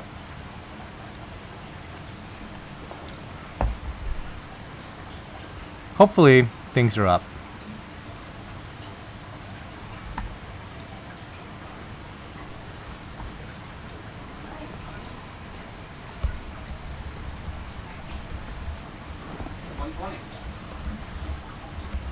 Is the stream still alive?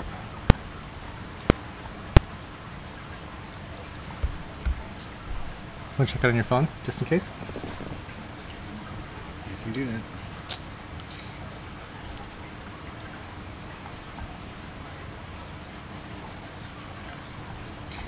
Tidal Gardens live sale.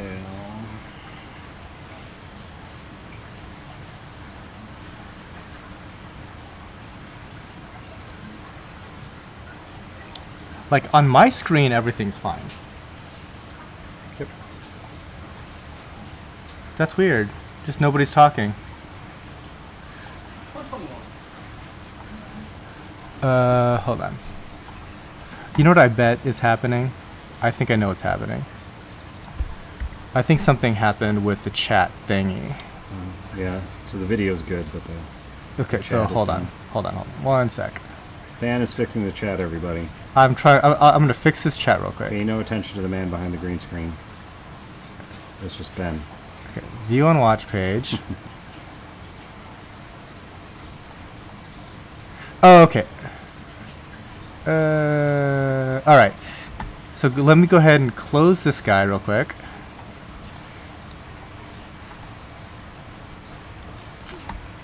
I'm seeing the purple scroll live on YouTube. on my Okay. phone. So what had happened, y'all, is the 122.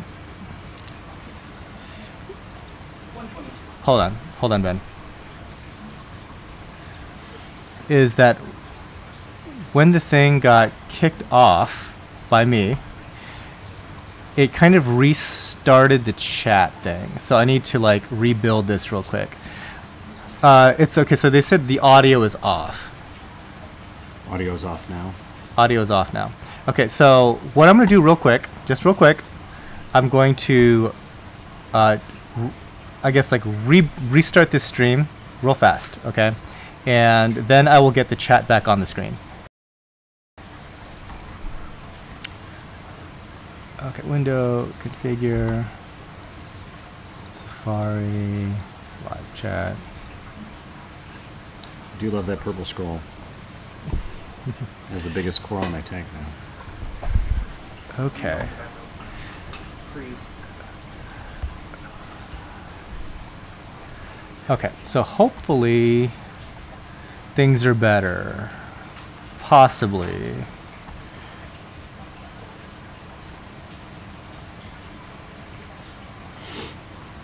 Okay.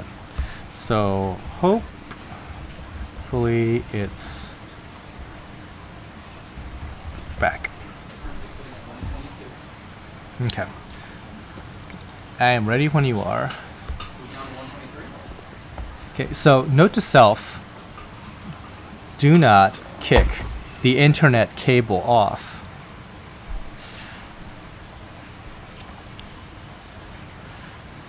Audio and video not synced. Such is life, guys. You'll just have to pretend. Yeah, it'll probably sync up over the next little bit here. Pretend to speak a foreign language. Yeah. Hey, I'm already Asian. This shouldn't be difficult for you guys. Is this like a kung fu movie? Is that what you're saying? My karate is better than your kung fu.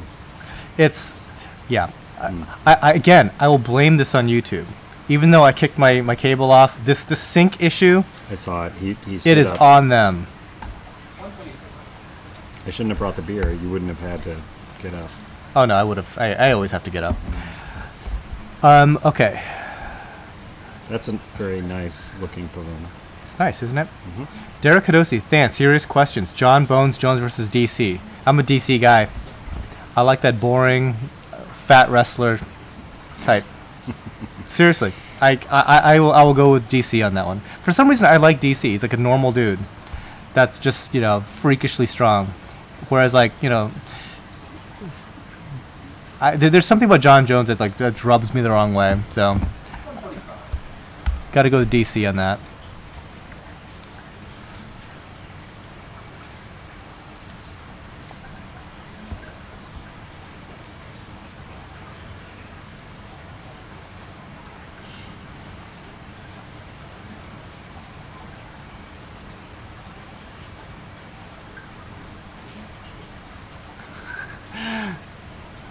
Do you remember a small water boy in the field 10 years ago?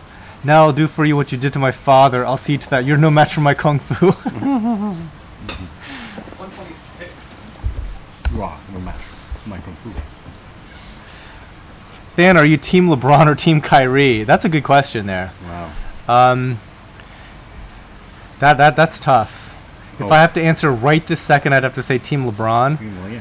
However, I fully embrace that LeBron might not be the best dude ever all the time.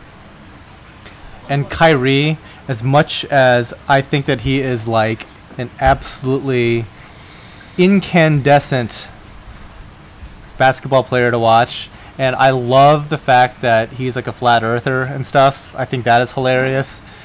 I love all of that. I love it all. This latest bit of drama, I could do without, I guess, but at the same time, it's like we're gonna have to blow it up to some degree anyway. And he's already hit the greatest shot in NBA history, and we won a championship. How mad could I possibly be? When it comes to Kyrie and LeBron, I'm just playing with house money. So if I had to pick, I guess LeBron, because he's gonna be here a little bit longer than Kyrie is. Yeah. I mean, I don't know why Kyrie did that right now. It doesn't make any sense. They don't have to do anything right now. And He wants to be the guy. Yeah, but or something. He's stuck here if the Cavaliers want to keep him here. Yeah. What is he going to do?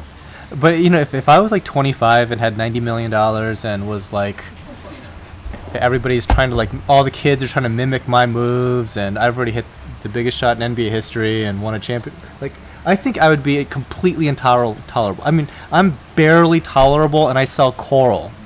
Like, can you imagine if I was like a basketball player? No. I would be the worst human being ever. Like, I would make... I can't even think of, like, a bad guy basketball player. Michael Jordan. Michael Jordan's a bad guy. Draymond Green. But he's not a bad dude. Yeah, he is.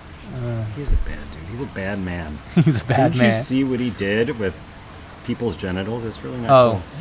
Well, yeah. He's not a nice person. Have you ever done that to anybody? No. I might have. I did When you were like in 3rd grade. I did many years of martial arts. Things might have happened. Uh-oh. Bay Area Reefs. Haven't heard anything from you, and then all of a sudden I hear he's Team Curry. Yes. This guy's always in my chat, giving me crap. He of all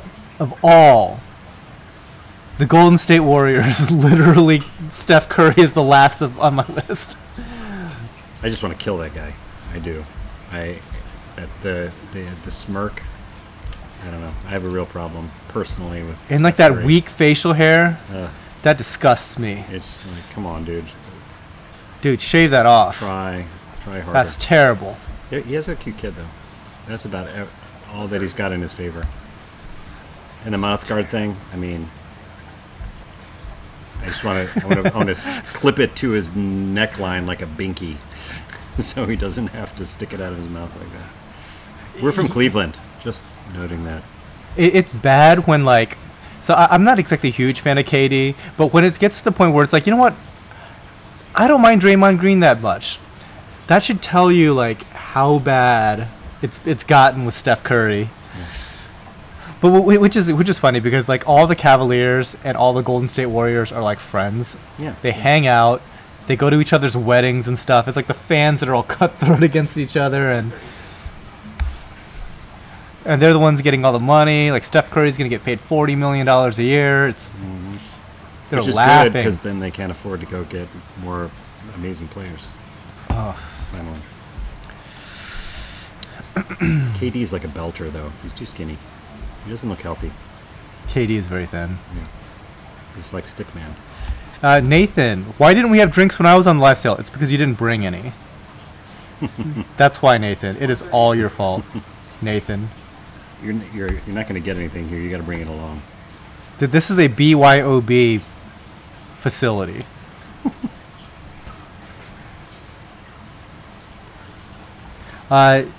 Daniel Giavelli. Giavelli? Where is your store at? We are in Copley, Ohio.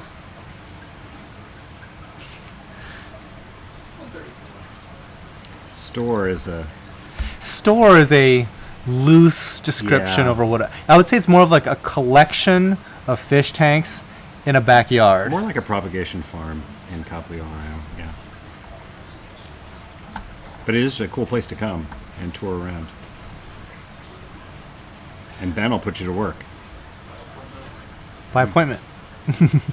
Like, do not show up. It's because they're out playing golf rather than watching their corals. Nathan, Moscow Mules next time on. Yes, I like Moscow Mules. Oh, yeah. Ginger beer. Yes, ginger beer, vodka. Vodka, right? Yeah, that's why it's Moscow. Yeah. Oh, vodka. A little copper cup. Yeah, you have to get the copper cups, though. We need to do it right. And my Patreon never reached the $100 mark, guys. So we have not hit the absinthe show because of that. But I'm telling you, if we hit the $100 mark, we'll do it right on the absinthe. That'll be trouble, I'm sure. That's not a good idea. Aw, Dan, I can't see Nathan bring drinks. I see him bringing Sunny D and Capri Suns. Oh, Okay. that's cold. That's really rough. So Ben just had to walk away. Oh man, Nathan. He's gone. Nathan, you dead? Capri Suns. Is you dead? It's just wrong. It's just not nice.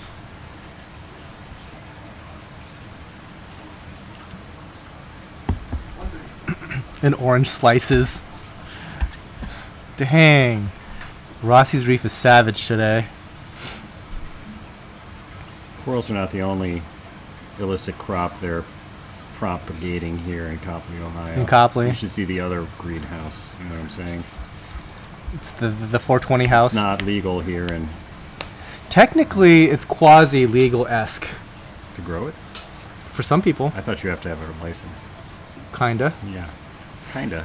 Well, You really do have a greenhouse over there. I want to see it afterwards. so Ohio has not exactly figured out what they want to do with the 420. All they know is that they want to get rich. That's as far as they've gotten in the thought process. It's like the lottery early days. Yeah, it's like, how do we get in on this sort of criminal activity to get extremely wealthy? Like gambling. Yeah, exactly. Yeah, it's like we don't exactly know what we're doing, but we wanted to get that money. Let a lot of basketball owners build large establishments and then tax the crap out of them. That's the way it works. Gilbert, let's get busy. Dan Gilbert. Nathan's like, sorry, I just had to send the kids to their rooms for the rest of time. You can probably relate. I don't know. Your kids seem nice. We weren't using any profane language. Well, I mean, we talked about Draymond Green and Oh, no. I have a feeling they might have been. were they bored? I think they might have been out of control. I thought he was upset about our discussion of the 420. Oh, no. Oh, no. I think Nathan's probably down with the 420. I don't know. We actually never talked about it. And Nathan, that's what you should bring next time, because fan. Oh, he's been on a couple times. But I'm talking. No, I mean with the little 420 on the side. Oh, no. Don't bring the beer. No. 420 is not my thing. But I will definitely drink Muscat mules. Question above this one. A question for the special guest. What levels of nitrate and phosphate is considered ultra low nutrient? Barely detectable. On what test kit? I use the Red Sea test kit because it's very high resolution at low values. So the first stop on those test kits is where I try and keep my nutrients at. So we've done a lot of Salifert test kits generally. I think that the Red Sea ones, they look prettier for sure. I like Salifert for alkalinity and calcium a lot. It's just on the nitrate, they just don't measure as low because especially at the low resolution, you have to turn it sideways and all kinds of weird stuff. It just doesn't work for me. So Red Sea is the only one that I've been able to measure very low values of both nitrate and phosphate. And Stian Andreasen. What beer number are we in? This is just 2. This is just 2. This is it. We're lightweights. Super Sorry. light. Like once you get above the age of 40, can't handle it. I'm 50 this year, you know that? Oh, no, I did not. Yeah, it's insane. I thought it was impolite to ask. Well, you thought I was like 60. It's basically we're actually dead, and This was recorded 5 years ago. yeah, this is all just smoke and mirrors at this point. This was our last request to have this live sale 5 years after our accident. The kids were on the edge of slap happy and meltdown. Quickly went from laughing to yelling at each other. Yeah, kids will do that. That I can see. And I'm sure the dogs are happy as well with that situation. It looks like a salmon fillet. I'm just. It gonna say does. that. It does Yeah. kind of, except it's green. Yeah. Well, it's not when Ben doesn't shine the very blue LED on it. It just looks like salmon.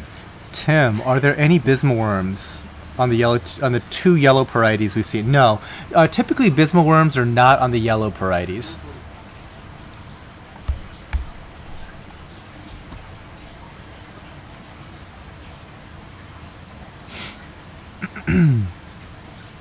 It's a happy-looking bird's nest. Yeah, and I'm not going to take that for granted. Many of these had struggled previously, and some are still struggling in other tanks. Did you get bottom up, or We got both. We got bottom up and then top down death, and then we also got them just turning completely brown and tight looking. yeah? Yeah, it's messed up. Nathan's no 420 for me. I can barely drink anymore. Kind of like riding roller coasters. Just not. Yeah, we talked about roller coasters. We talked about it Yeah, too. we as go well. to Cedar Point every year, but there are certain rides I just won't do anymore. See, that sucks. Like, I had gone this year. I got like Fast Pass Plus, where you get like maximum cheat value, where you just like cut everybody in line. and I made it on 8 rides, and I was like shell shocked after the first one. The very first one got me, and I was like, it was rough. I mean, I felt the entire time like I just got a concussion on the first weak ride. It wasn't a weak ride. It was Raptor, in which Raptor historically is silky smooth. But man, I was it's gotten jumbled. rougher over time. I noticed. And so is the Magnum. I Millennium didn't- Force is still good, and the newer rides, but as these rides get old, They get the rough. The bean streak was so bad by the end that literally it would remember. knock your teeth out. Yeah, it was I mean, bad. It was unrideable, which is why I think they took it down. It would literally. It's concussion city. Yeah, it was painful. The kids didn't care. They're like, whatever. But all the Weak adults old get off men. and go, oh, I'm got to go have surgery now. Yeah. Okay, so we are on 146. Okay, so Ben, pause just for a sec. Okay, I want to quickly recap the rules for those tuning in really late into the process and wondering what the heck is going on. So, welcome to the Tidal Gardens live sale. The way that this works is that we are showing a sequence of corals. We're on number 146. To see the entire number list, you go to tidalgardens.com, and there's a live sale link that's in the top left corner, and you'll see it because it has like this red flashing dot. If you go there, you'll see this particular video embedded, as well as the entire list going down, and there's even a link for like the rules to get like a more fleshed out thing. This is kind of like the summary. Shipping is a flat rate, $39.99, and it's free if you have a total over $250. Now, to actually get the corals, though, you need to check out with it. Just having it in your cart does not reserve it for you, okay? And so if you're placing multiple orders, let's say you find something you like now, but then you like a coral 50 items later, I would recommend checking out on the first one and then checking out again on the second one. But select local pickup / live sale so you're not charged multiple instances of shipping. Now, if you do get charged shipping twice, don't worry about it. We refund all that. So we'll take care of it. Also, real quick. When does stuff ship out? Monday? Yeah, generally Monday, but some people have some special requests. And they'll, put it off for like a few days, that sort of thing. So, but generally we'll try to get all these things out on Monday. And I haven't even checked to see if anything has sold, so maybe this is all a moot point. But thanks to the Patreon folks, you guys, Phil, Mark, Robert, Steve, Ryan, Dave, Nate, Nancy, and Jeff. Thank you guys so much. Patreon.com/HidalGardens. Okay, back to the corals. 147. Looking at some Pectinia, which you don't have any of. No. They're pretty cool.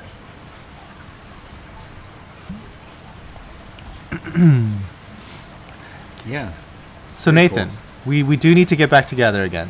I need to get a bounce mushroom from you. Is he still propagating those like crazy? Yes. He's doing all right with them. That's his funding method, isn't it?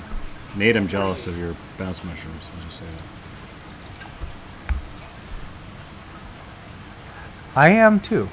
But we're actually, for the bounce mushroom crowd, we're getting to those. We're going to sell some. How's your luck been propagating? They're good. Yeah. So far, so good. That's Yeah. great. Unlike the first one I got from Nathan that didn't make it. I'm not a super mushroom guy. So. Will Than do 149? Will Than do another video on your... Okay. See, this is the problem with having your name flow into other contexts so fluidly. Do another video in your tank, or do you upload on YouTube often? What? I don't, but Than will do an update sometime. Okay. I'm pretty close. We by. both misread it.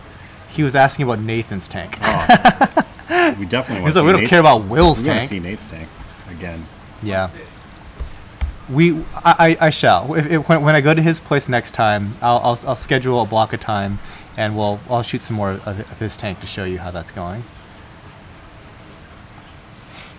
And he posts some videos as well.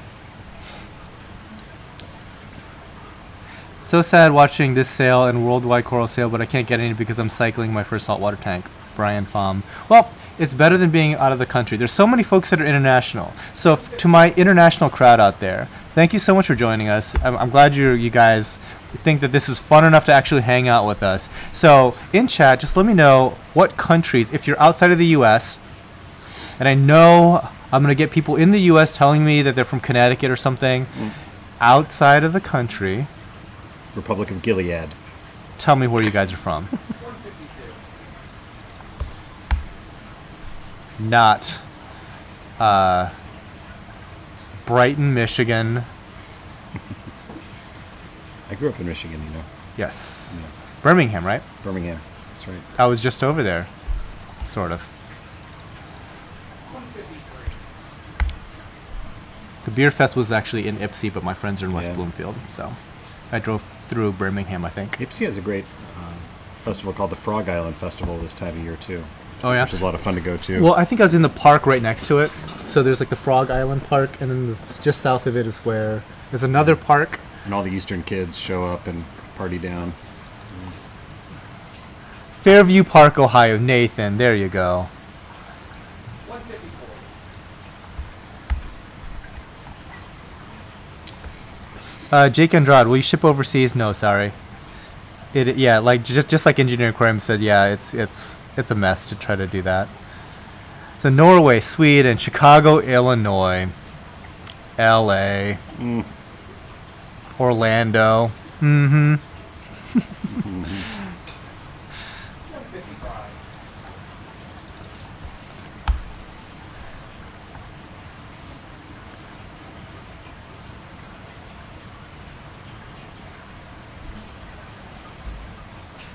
Kuwait. We actually, there's a lot of people from the Middle East, like a lot of Dubai, some Saudi Arabia even, occasionally. I lived in West Bloomfield for a year and a half in junior high. 156. Nice. That's a rich part of town. Yep. Although the property values crashed in 2008, like Yeah, it did. hard. Yeah. Whew. I had some friends that were upside down Oh, yeah, same. in I mean, hard way. they're fine, I'm sure. Oh, yeah. But it's like they're a lot better now than they were. it's like multi-six-figure Yeah. number loss on their housing value. You could get $1 million houses for $100,000 in Yeah. 2008. Yeah. With huge, 5-acre estates and really, really nice. I remember my friends bought their place for about $400K, which was a steal because it used to be about $600K, and then it went all the way down to like $200K during the housing crash, which like people in chat are probably like, what on earth are you guys even talking about? That's a lot of money. We're not talking about We're talking about what used to be one of the wealthiest areas in all of the United States. Yeah, Oakland County was the wealthiest county in the U.S. for a long time. Yeah. Like, they had, like, I've mentioned in chat before, but I will recap. There are high schools in Michigan, in the Detroit metro area. Well, I guess it's not Detroit metro. It's like in that, like, Detroit suburb area. Northern suburbs, yeah. Yeah, the greater Detroit area. That are outlandishly opulent. Like, foreign dignitaries send their kids to places like Cranbrook Academy today. It looks like Harvard. They have like their own art campus and stuff. Well, Cranbrook is a wicked good boarding school. Yeah. Yeah. Yeah. It's like Western Reserve, but it's K through 12. Mm-hmm. And bigger and nicer. Yeah, like the one of the girls that I went to Okinawa with went to Cranbrook Academy. It's like she turned out okay. Yeah. And a lot of the public high schools are fantastic. I mean, West Bloomfield and Andover and Seaholm. But it's not just Cranbrook. There's like Detroit Country Day where like Chris Webber went to school, and so that's like really strange. You get this inner city kid going to like Detroit Country Day, which is like the ultimate like white yuppie school that's going to send their kids to Harvard sort of thing. It's yeah. Yukon 161. 161. Okay. Israel, Lake District. A lot of people from England. Dan, why don't you sail at Macna or Reefapalooza? I know you did 1 year in DC. I wasn't a hobbyist at the time. I think it's because when I did the Macna in DC, I think I lost $5,000 in the process. That probably put me into early retirement as far as shows go. 162. It is very expensive to do a show. Would Aptasia X work on rose bubble tip anemones? Yeah, I don't know. I've never even considered. Are you trying to kill your rose bubble tips? Yeah, why? Why? They're expensive. I bet it would. I bet they would eat it, and it would kill them from the inside out too. Yeah. 163. It's a What do tiny you bit dark. think, Ben? Ben? Would Aptasia X work on a bubble tip? Absolutely. Yeah. Especially if you inject it right on the mouth. Yeah. In the mouth, you'd probably go right in. Yep. Dan, were you in Okinawa? Yeah, I was in Okinawa last year. Mr. Miyagi. Okinawa's great. I would love to go back. I just happened upon like an insanely good deal. Yeah, if you check my channel, there's probably, I think there's like 3 different videos, or at Some least good 2 videos of videos. Okinawa, Yeah, that I did on Okinawa. 164. I'm actually going to be going back to Japan in November, so very much looking forward to that. But before then, I will be at MACNA in New Orleans. So Yeah, I'm not going to go. you're not Yeah. just I'm decided out. not to. Yeah. One of these years. I do want to go to Inner Zoo. If you go to Inner Zoo, let me know. We'll buddy up and go to Inner Zoo. Right. It's a huge show, though. Like, I saw the floor plan. It's enormous. Insane, yeah. It's very huge. Well, it's not just aquatics. Does the feather duster come with 161? Sure, as long as it's still there. How big is that duster? Probably like an inch at least. Yeah. Yeah. Hitchhiker? Or they breed in these tanks now. Yeah.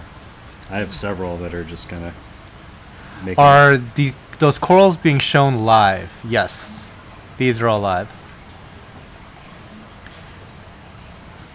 They could die soon, though. What? Yeah. What? You're being shown live. They're live. Oh, yeah. I see. I didn't know it because like this person's like my grandpa got shot there in Okinawa. I'm like, oh. Oh, sorry. Yeah. There's, Well, I mean, there's a big military base there, right? U.S. Yes, very large U.S. military presence. And not always the best relations with the Japanese there. No, not so much. Yeah. Not so Sometimes much. the soldiers do bad things. Yeah. I was there last March. Family there, and used to live there when I was a youngster. I really liked Okinawa. I like Japan in general. I mean, Japan. I'm glad I don't live there in a way. Just because I think that like my favorite places in Asia all have extreme work-life balance issues. There is a reason why I like to stay at home and sell coral on the internet. It's probably because I don't like to work 90 hours a week. But get rich and retire in the Japanese countryside. That's what I'm talking about. With your own little garden and a tea house, it'll be sweet. But then it's going to be a real small garden because the housing prices aren't exactly. Well, it depends on how much money you Ohio. have. You have $100 million, you can do pretty well in Japan still. I think you can do pretty well anywhere you want. Yeah, that's true. Except for the Bay Area. Yeah, Bay Area Reefs. Bay Area, you you hear get that? a garage for that. Yeah. Your $100 million is not going very far. You're doing it wrong, Bay Area Reefs. If you're still on. No, they're doing it so right. There it is. Bounce Oh, mushrooms. look at that. Hold on. This is not the XXX orange bounce mushroom. This is, what is this guy? This is the reef koi one. So let me fix that one right here. This is the reef koi bounce. And the other one is. Did you prop that, or is that Nate's?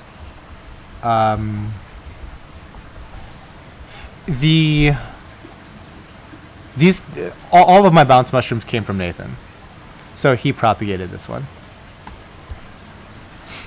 It looks good. 169. They're all the rage right now, people. Yeah. Get it while it's hot. I was making fun of Nathan so bad when he told me he bought one. It's like, you are so silly. And then it paid for his whole he just existence. he just keeps bringing them. He doesn't need to work ever again. I made my $100 million, I know. $500 at a time with bounce Who mushrooms. cares about Jeff Bezos making $91 billion in 20 years? That's nothing compared to Nathan and his bounce mushroom He's not even the richest empire. man anymore again.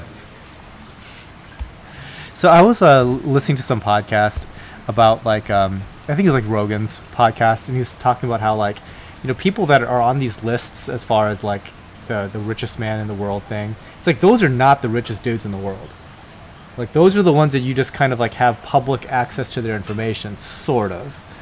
Like Muammar Gaddafi had $300 billion by the time he died. It's like despot rich is a completely different level of rich than Amazon CEO, right?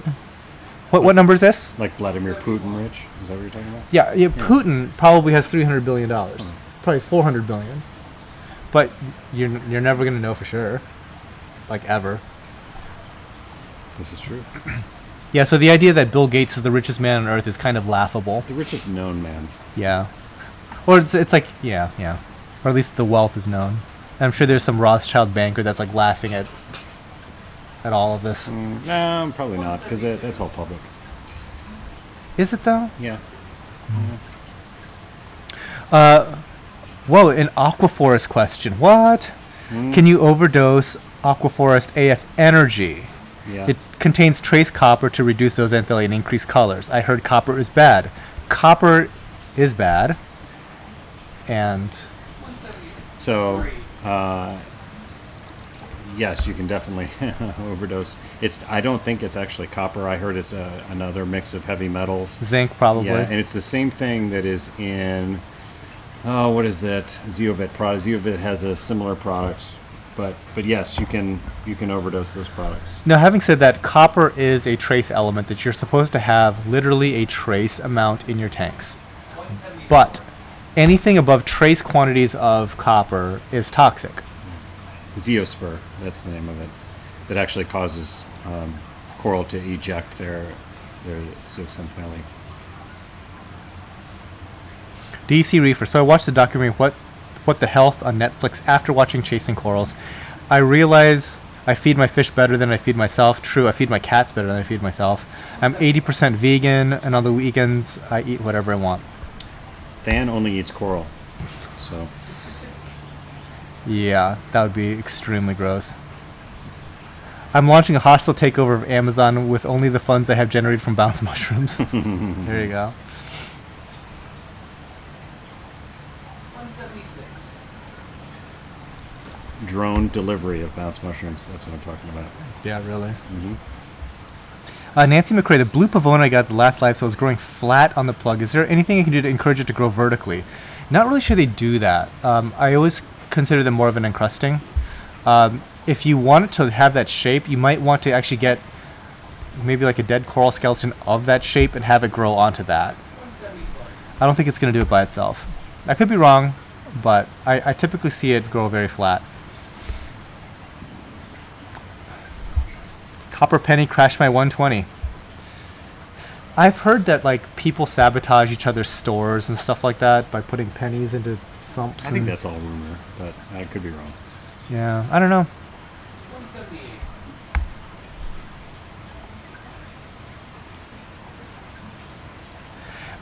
Okay, real quick question in chat. Is the audio still desynced? Are we still kind of off in terms of like the timing of the audio, or has it caught up? I'm kind of curious to see if it's one of those issues that has fixed itself. Because when people say, oh, the audio's out of sync, it's like, is that something that I should really worry about? Or just have faith that the YouTube servers will catch up after their little buffering and all that. So please let me know in chat is if you understand the words that are coming out of my mouth. 179. That would be very helpful to this production. It's a cool disco. I'm not going to do mushrooms again for a while, though. Bounce mushrooms. Yeah.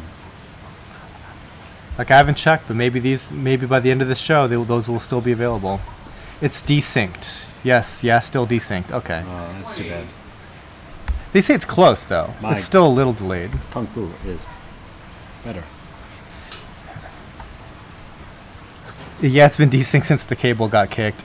So what I've noticed is that even when it is desynced, I've noticed that like when this video eventually makes it like it gets published onto YouTube, the timing gets resynced, which is very, very strange. So it's just the live stream. Yeah, it's just the live stream itself. It's the sensor delay.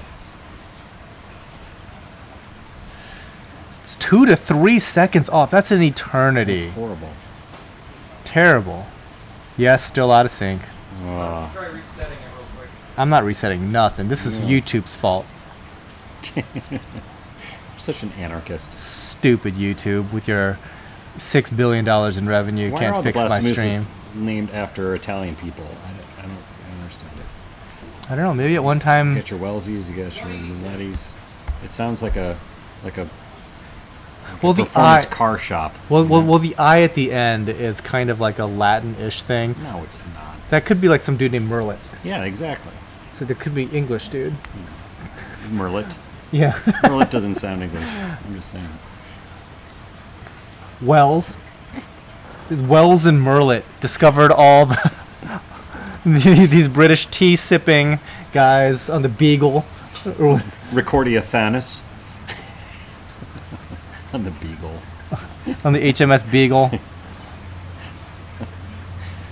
Yeah.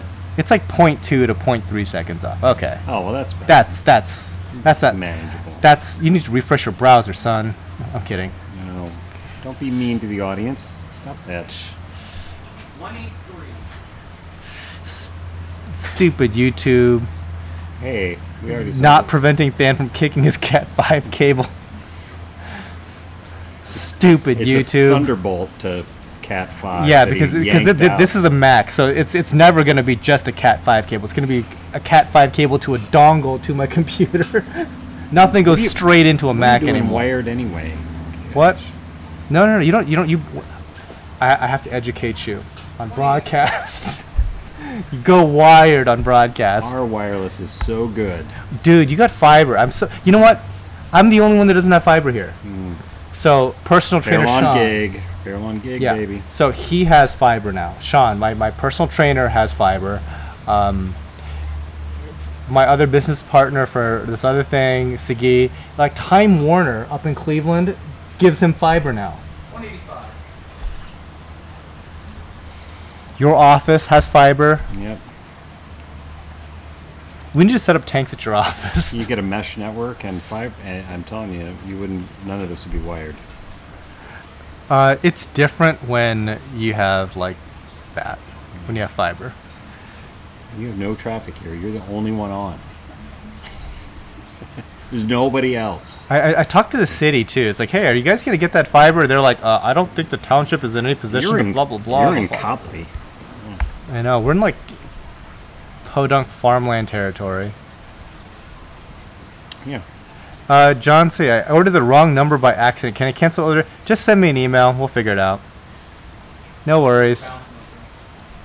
Did you accidentally buy a bounce mushroom? I bought both of them.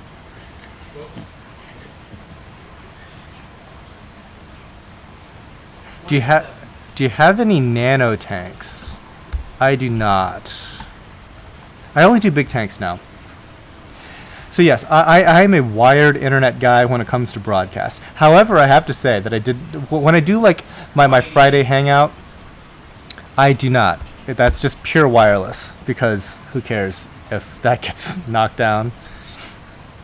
You know, okay, so here's the thing. There's like 4 things plugged in on this side of my computer, and the only one that got knocked out was the cable modem, or the Cat 5. Everything else would have been just fine. But I knocked out the only one that would have jacked up my stream. 189. Still doing good on time? Or are you done? Yeah, soon I gotta get. Okay. So I'm almost out of beer too. which is last. perfect. You get to drive? It's 2 beers. What? What? I'm Asian. I have no idea. That could be bad. No, I'm good. Yeah. Last call on questions about ultra low nutrient or Aquaforest for our illustrious guest here. Before he has to leave. 190. What's your opinion on the on the colored dry rock, like Real Reef, Walt Smith, everything like that? It's probably fine. I mean, it almost doesn't matter what color the rock starts off at, because it's going to turn into some variety of purple or coralline covered. Walt Smith they have that coralline colored stuff now that starts off that way. It's kind of nice. Yeah, it's okay. 191. Is a frag tank hooked up to the same sump pointless from a hitchhiker prevention standpoint? Believe it or not, having separate tanks just by itself does a pretty good job of keeping pests in check. It's weird, it doesn't make a lot of sense, but a lot of our systems here are segmented that way, where it's a bunch of things tied to a single sump, and each individual tank can be very different even though they all share the same water. Doesn't make sense at all, but that's what I've noticed. So in a weird way, that is a form of pest control prevention. It's not 100% obviously, but it's a lot more effective than you might think it is.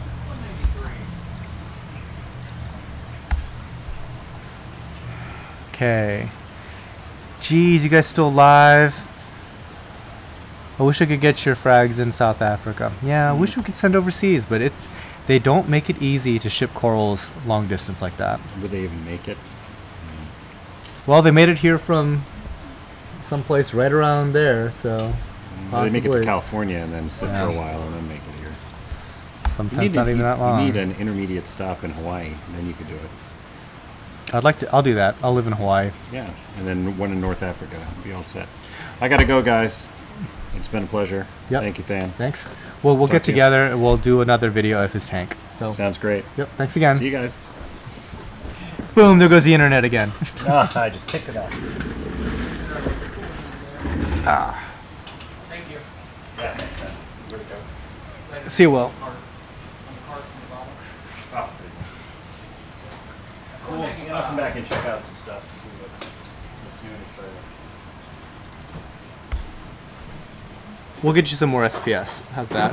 Yeah, always up for that. And one day I'll learn how to propagate Frags corals. See you, Ben. See you, Ben. See ya. Thanks again.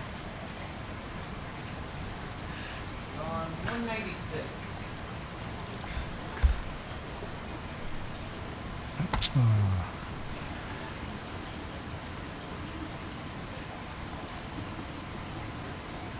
Dalton, I'm sorry. It's just like last second. you had a question, but so the question was why Aquaforest rather than other ultra low nutrients such as Triton? That's a good question. You know, when I do my video with him next, I'll ask him that specific, because that is a good question. People are curious about Triton as well, and I don't know anybody that has used Triton, like personally.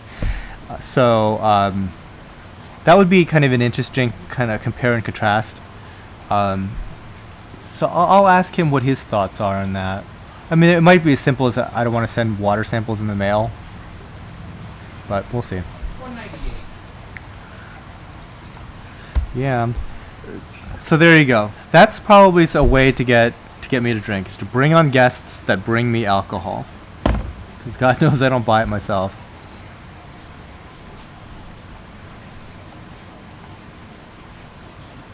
Yeah, I'll definitely have to get back out to his place and shoot his tank again. So it's a nice tank, and it's kind of good to see progression as well.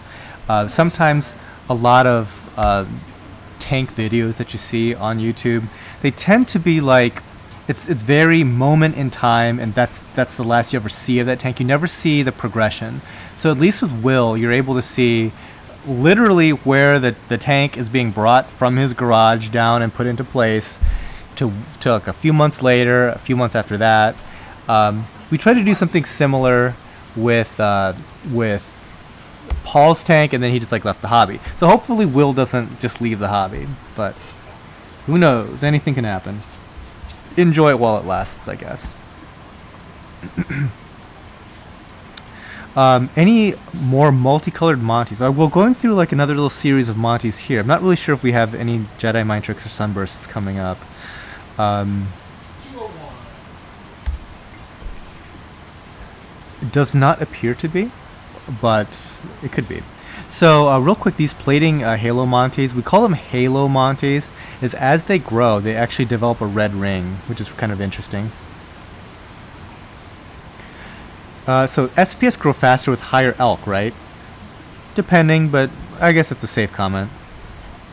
Would it be a bit better to have high elk while you're growing out frags and switch to lower elk once they've grown to get better color? No, I wouldn't be dabbling that way personally. I would try to keep it kind of consistent as much as possible. And Ben is on point with timing. Yeah, good. Just keep us moving. You know, it's amazing. We're already at a little past 4, so right around 5 is when we're going to be wrapping this up. I'm guessing, because we have 238 items total. Thanon, are you still happy with your vector pumps? Yes and no. Yes, in the fact that they are low energy. They're very, very quiet. They're good. They don't push out as much flow as I would like. Certainly not as high as they're rated compared to certain other pumps. Some of ours have failed, and then they have to get replaced by Ecotech. But Ecotech is very good about replacement, so it's kind of a give and take. If I was to do, like, I guess, a cost no object in the sense of like electrical consumption and whatnot, I would be running Iwaki 100s.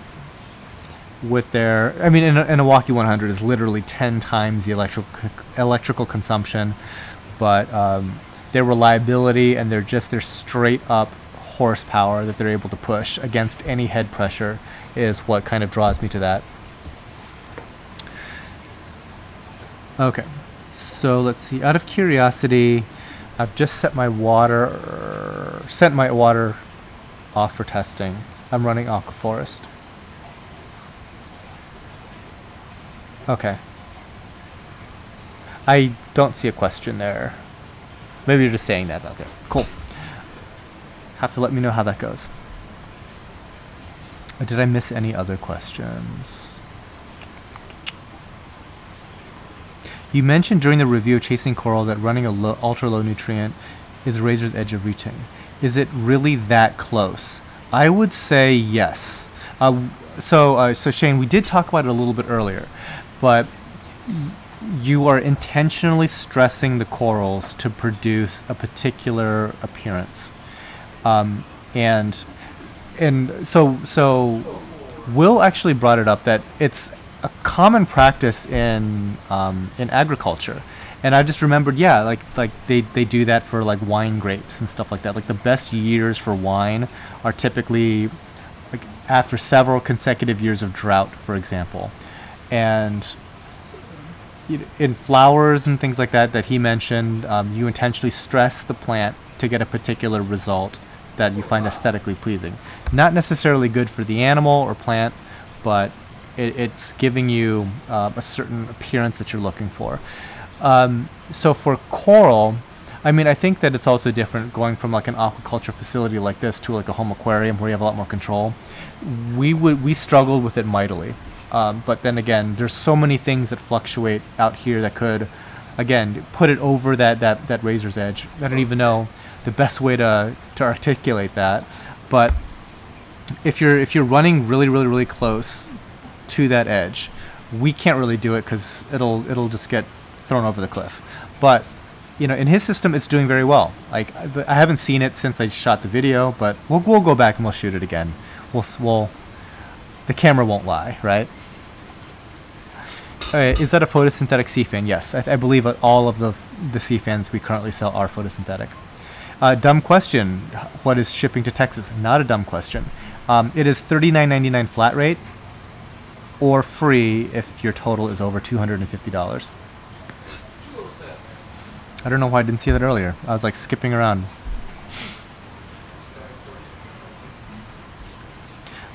This guy's all closed up, which is a shame, because this guy here, its polyps are bright yellow, but they're all currently closed.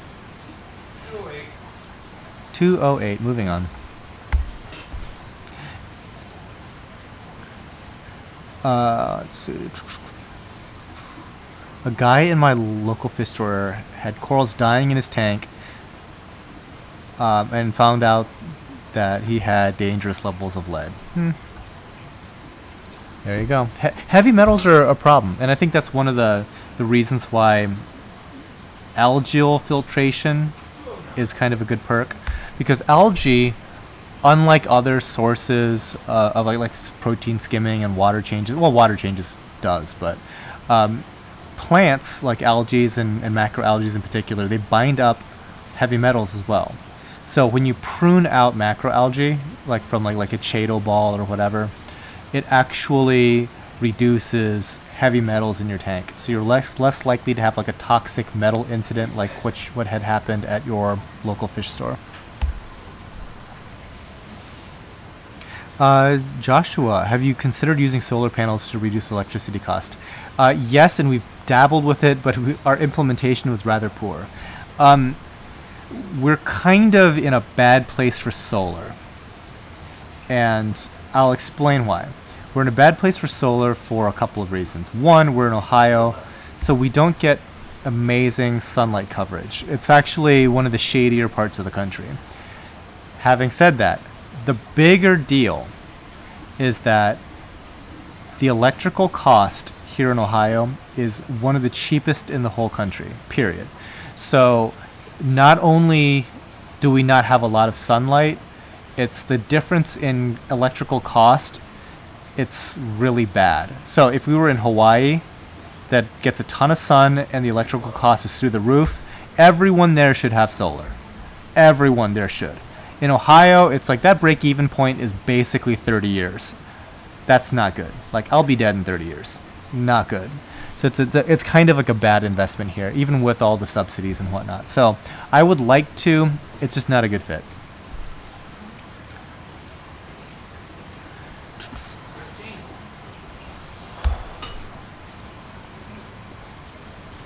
Hey Than, have you ever thought of operating a brick and mortar shop for more public access? Not really. I don't have the mentality for it. I think I would burn out 100 times as fast if this was a retail store.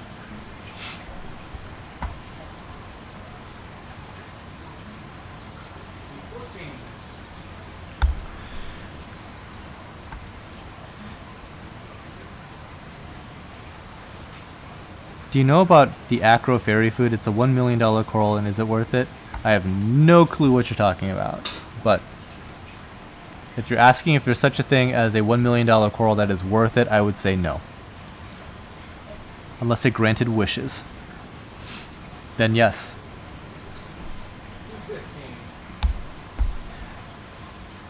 These are some, again, those short polyped Goniopora. Very early in the stream, we had a very expensive coral that might be a type of one of these short polyped Gonies. These might not be Gonies, but they're kind of interesting. They're easy to propagate and they grow nicely.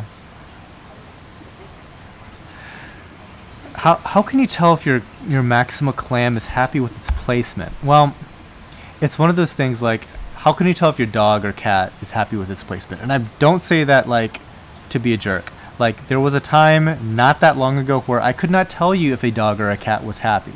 Now that I have cats, I know. So you can kind of tell just by observing your clam over time how it's looking. So it's kind of hard to explain. I look for like mantle extension. I like to see that it doesn't have a big gaping mouth.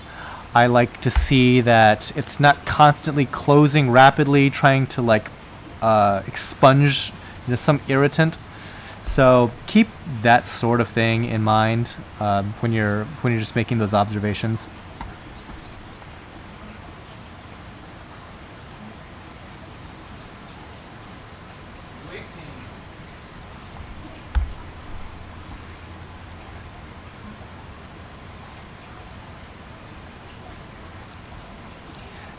So the question is, did somebody try to sell it for $1 million, or did it sell for $1 million? That's always the question. You always see stuff on like eBay or something where it's like ridiculously priced, but it never actually sells. Or if it sells, it's like sometimes people wonder, it's like, did somebody just like, somebody you know just buy that for you just to establish a market price? Put my tinfoil hat on for that.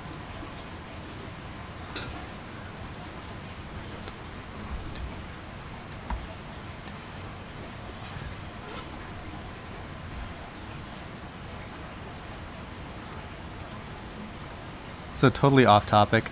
I am just so glad that the weather is what it is today. This day could have been like ridiculously punishingly hot and I'd been so uncomfortable, but luckily it has not been.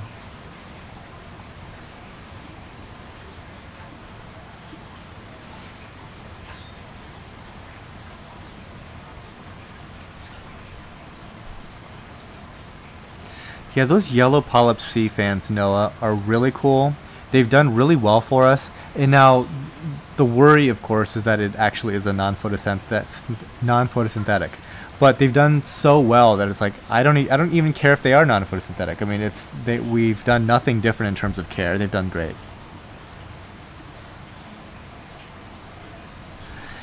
Yeah, it would take a lot of good Sam Adams before I would pull out the millions to buy that coral. Yeah, pretty much. What would I buy for $1 million right now?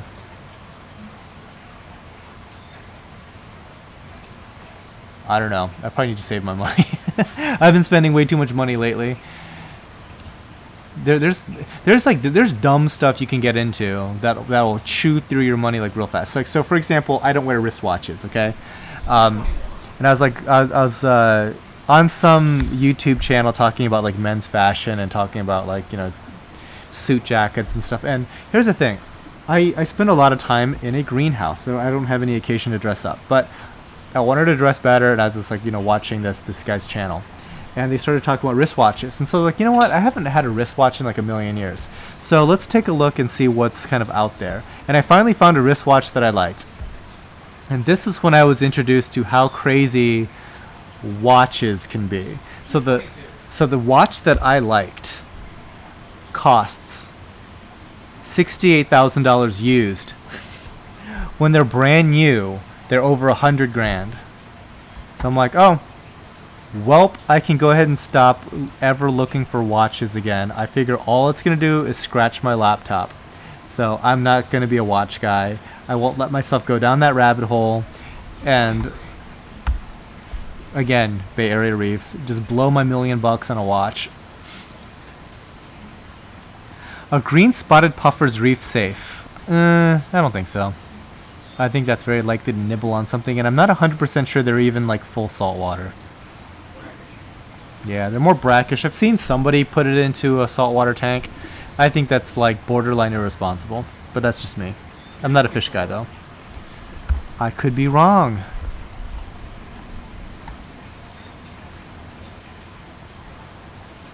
Just worked with a guy that is 45 years in and can't retire because he restores old Corvettes. Why can't he retire? Like bills? That'd be bad. Like if you can't retire because you love what you do, that's cool. Like, you know what? If you love what you do, just do it till you drop dead. That's fine. But if like it's sad to say like to see somebody like, oh, I got bills, so I got to go back to work. That sucks. I would hate to be in that situation.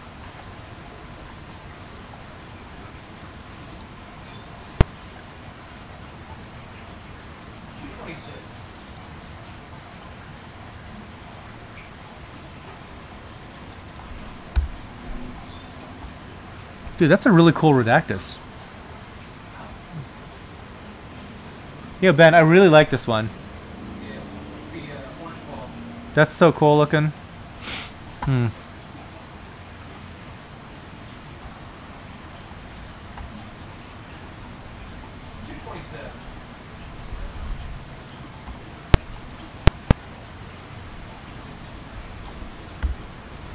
Sorry, the chat goes all wonky there for a sec. I kind of hit this button and it kind of makes the whole thing go crazy.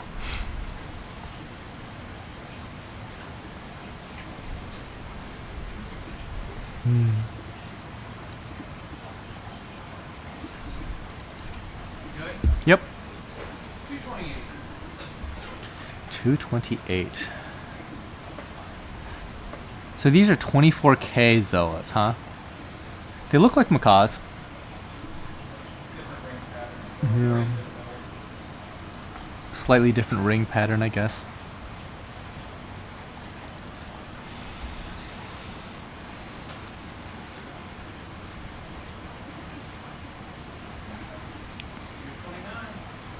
$229.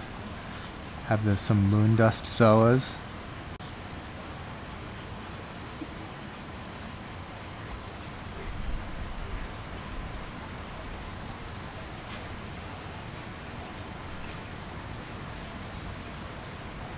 I think the beer is wearing off. That's a good thing. 230. Whoa. Can you even back up far enough to see that? It's a giant red sign arena. It's probably like only, yeah, baseball sized. Are you a fan of propagating anemones? It kind of depends on which ones we're talking about. Like certain bubble tips, for example, you can't really cut. Certain ones you can, so it's kind of a crapshoot. Here we don't really go out of our way to propagate them. We kind of just wait for them to do their own thing. Ethan Bean, can scolies be propagated? Nah, kinda. Not really. So, you can cut a scolemia in half. Not with great success of having both survive. People have done it, you can cut it in half, and sometimes they survive. Chances are one of the two will not survive, and you're kind of screwed at that point, because it takes so long for a scolemia to regain its round shape. It could be like many, many years. It's almost like it doesn't make any sense to cut them in the first place. So we do not.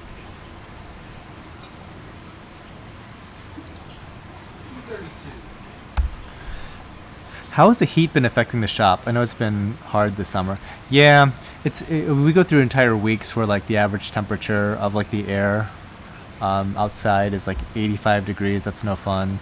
So we try to have to actively cool.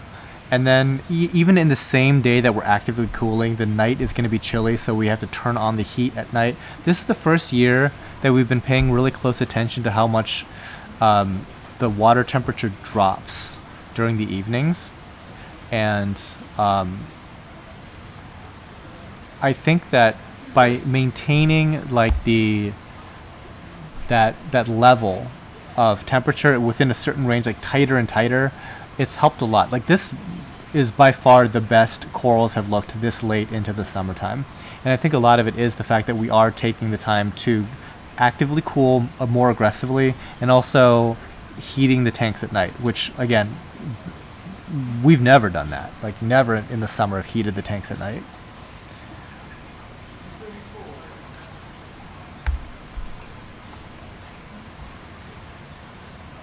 I'm looking at the live show checkout. Is shipping really free if you order from the live show? So Ash Bennett, it's only free after $250. So if your total is less than $250, make sure to pay for shipping once, either by putting in a shipping module or doing like the fixed rate shipping.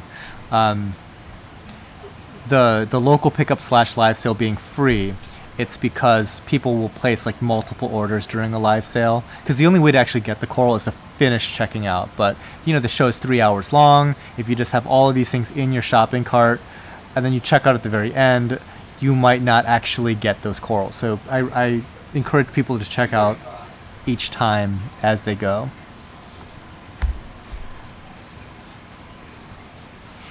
How big is that tongue coral that we showed? 4.5 inches long. It's about 4 to 4.5 inches.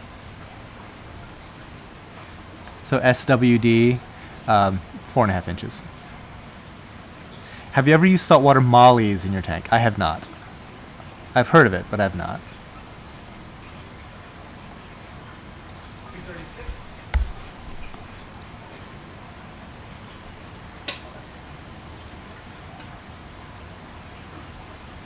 Yeah, unfortunately, shipping can get really confusing on this website, because there's this. It's not like we use Magento, which is like a free e-commerce solution, and unfortunately, like you can't get everything you want, and also it is free, so there's some kind of like goofy little artifacts in it, so it can get kind of weird. So unfortunately, there isn't a more, I guess, intuitive way to do shipping when it comes to doing like a show like this.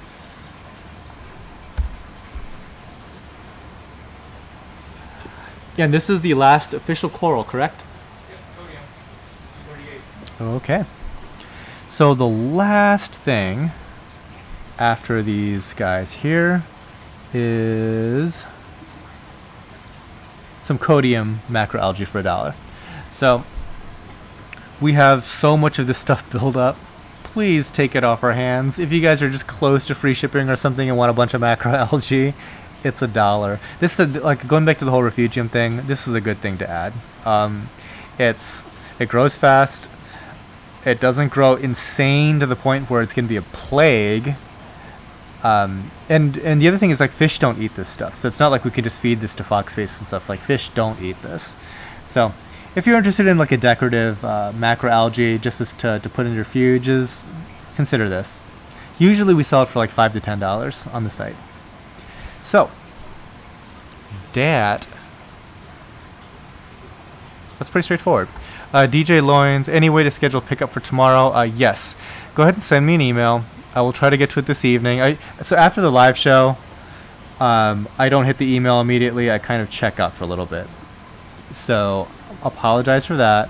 But yeah, I'll try to get to your email tonight, and we'll set something up as far as picking up tomorrow. Okay. Okay. Last little thing here. I'll put up the video of Will's tank, and did you guys actually see the codium thing? Hopefully you did. So real quick, this is the codium. It's the green macroalgae there. Hopefully that all went live. I'm such a novice at this after 2 years. This is Will's tank now. Okay. So thanks to Will for actually coming on and talking about ultra low nutrient, and as well as the zeovit that he was doing, and then now he's on to Aquaforest, talking over his tank setup and kind of like a lot of the chemistry that goes on in zeovit / Aquaforest / Red Sea and all that fun stuff. Yeah, this is kind of like his filtration room there, and I'll try to get back out to his place and shoot the progress of how his corals are looking right now, because I know that, for example, all this nuisance algae that you see, that's all gone. So I'll also get out and check out Nathan's place again. And if there's any other people that you'd like to see that are in my area within driving distance, I think that like Rico's Reef, we talked briefly about me taking a look at his tank, hang out with him for just a little bit. So Lawyer Justice, when is the next Q&A live stream? I'm going to shoot for every Friday. This last Friday, I did it earlier than usual. I did it in the morning, but I'm thinking like early afternoon Eastern, so that a lot of the folks from overseas can join in, because the previous time I did it in the evening, and that's like way too late for the European crowd. So I'll shoot for something like early afternoon Friday. Cool. Alright guys, real quick, last time, shout out to the Patreon folks. Thank you guys so much for donating and supporting the channel. Thanks Phil, Mark, Robert, Steve, Ryan, Dave, Nate, Nancy, and Jeff. All right. So thanks again for joining, and hopefully you guys enjoyed yourselves. If do you have any questions, I guess like email would be the best method. But yeah, hopefully I'll see you again on the next like live show, whether it be the Q&A or the actual live sale. So anyway, enjoy the rest of your weekend, guys, and catch you later.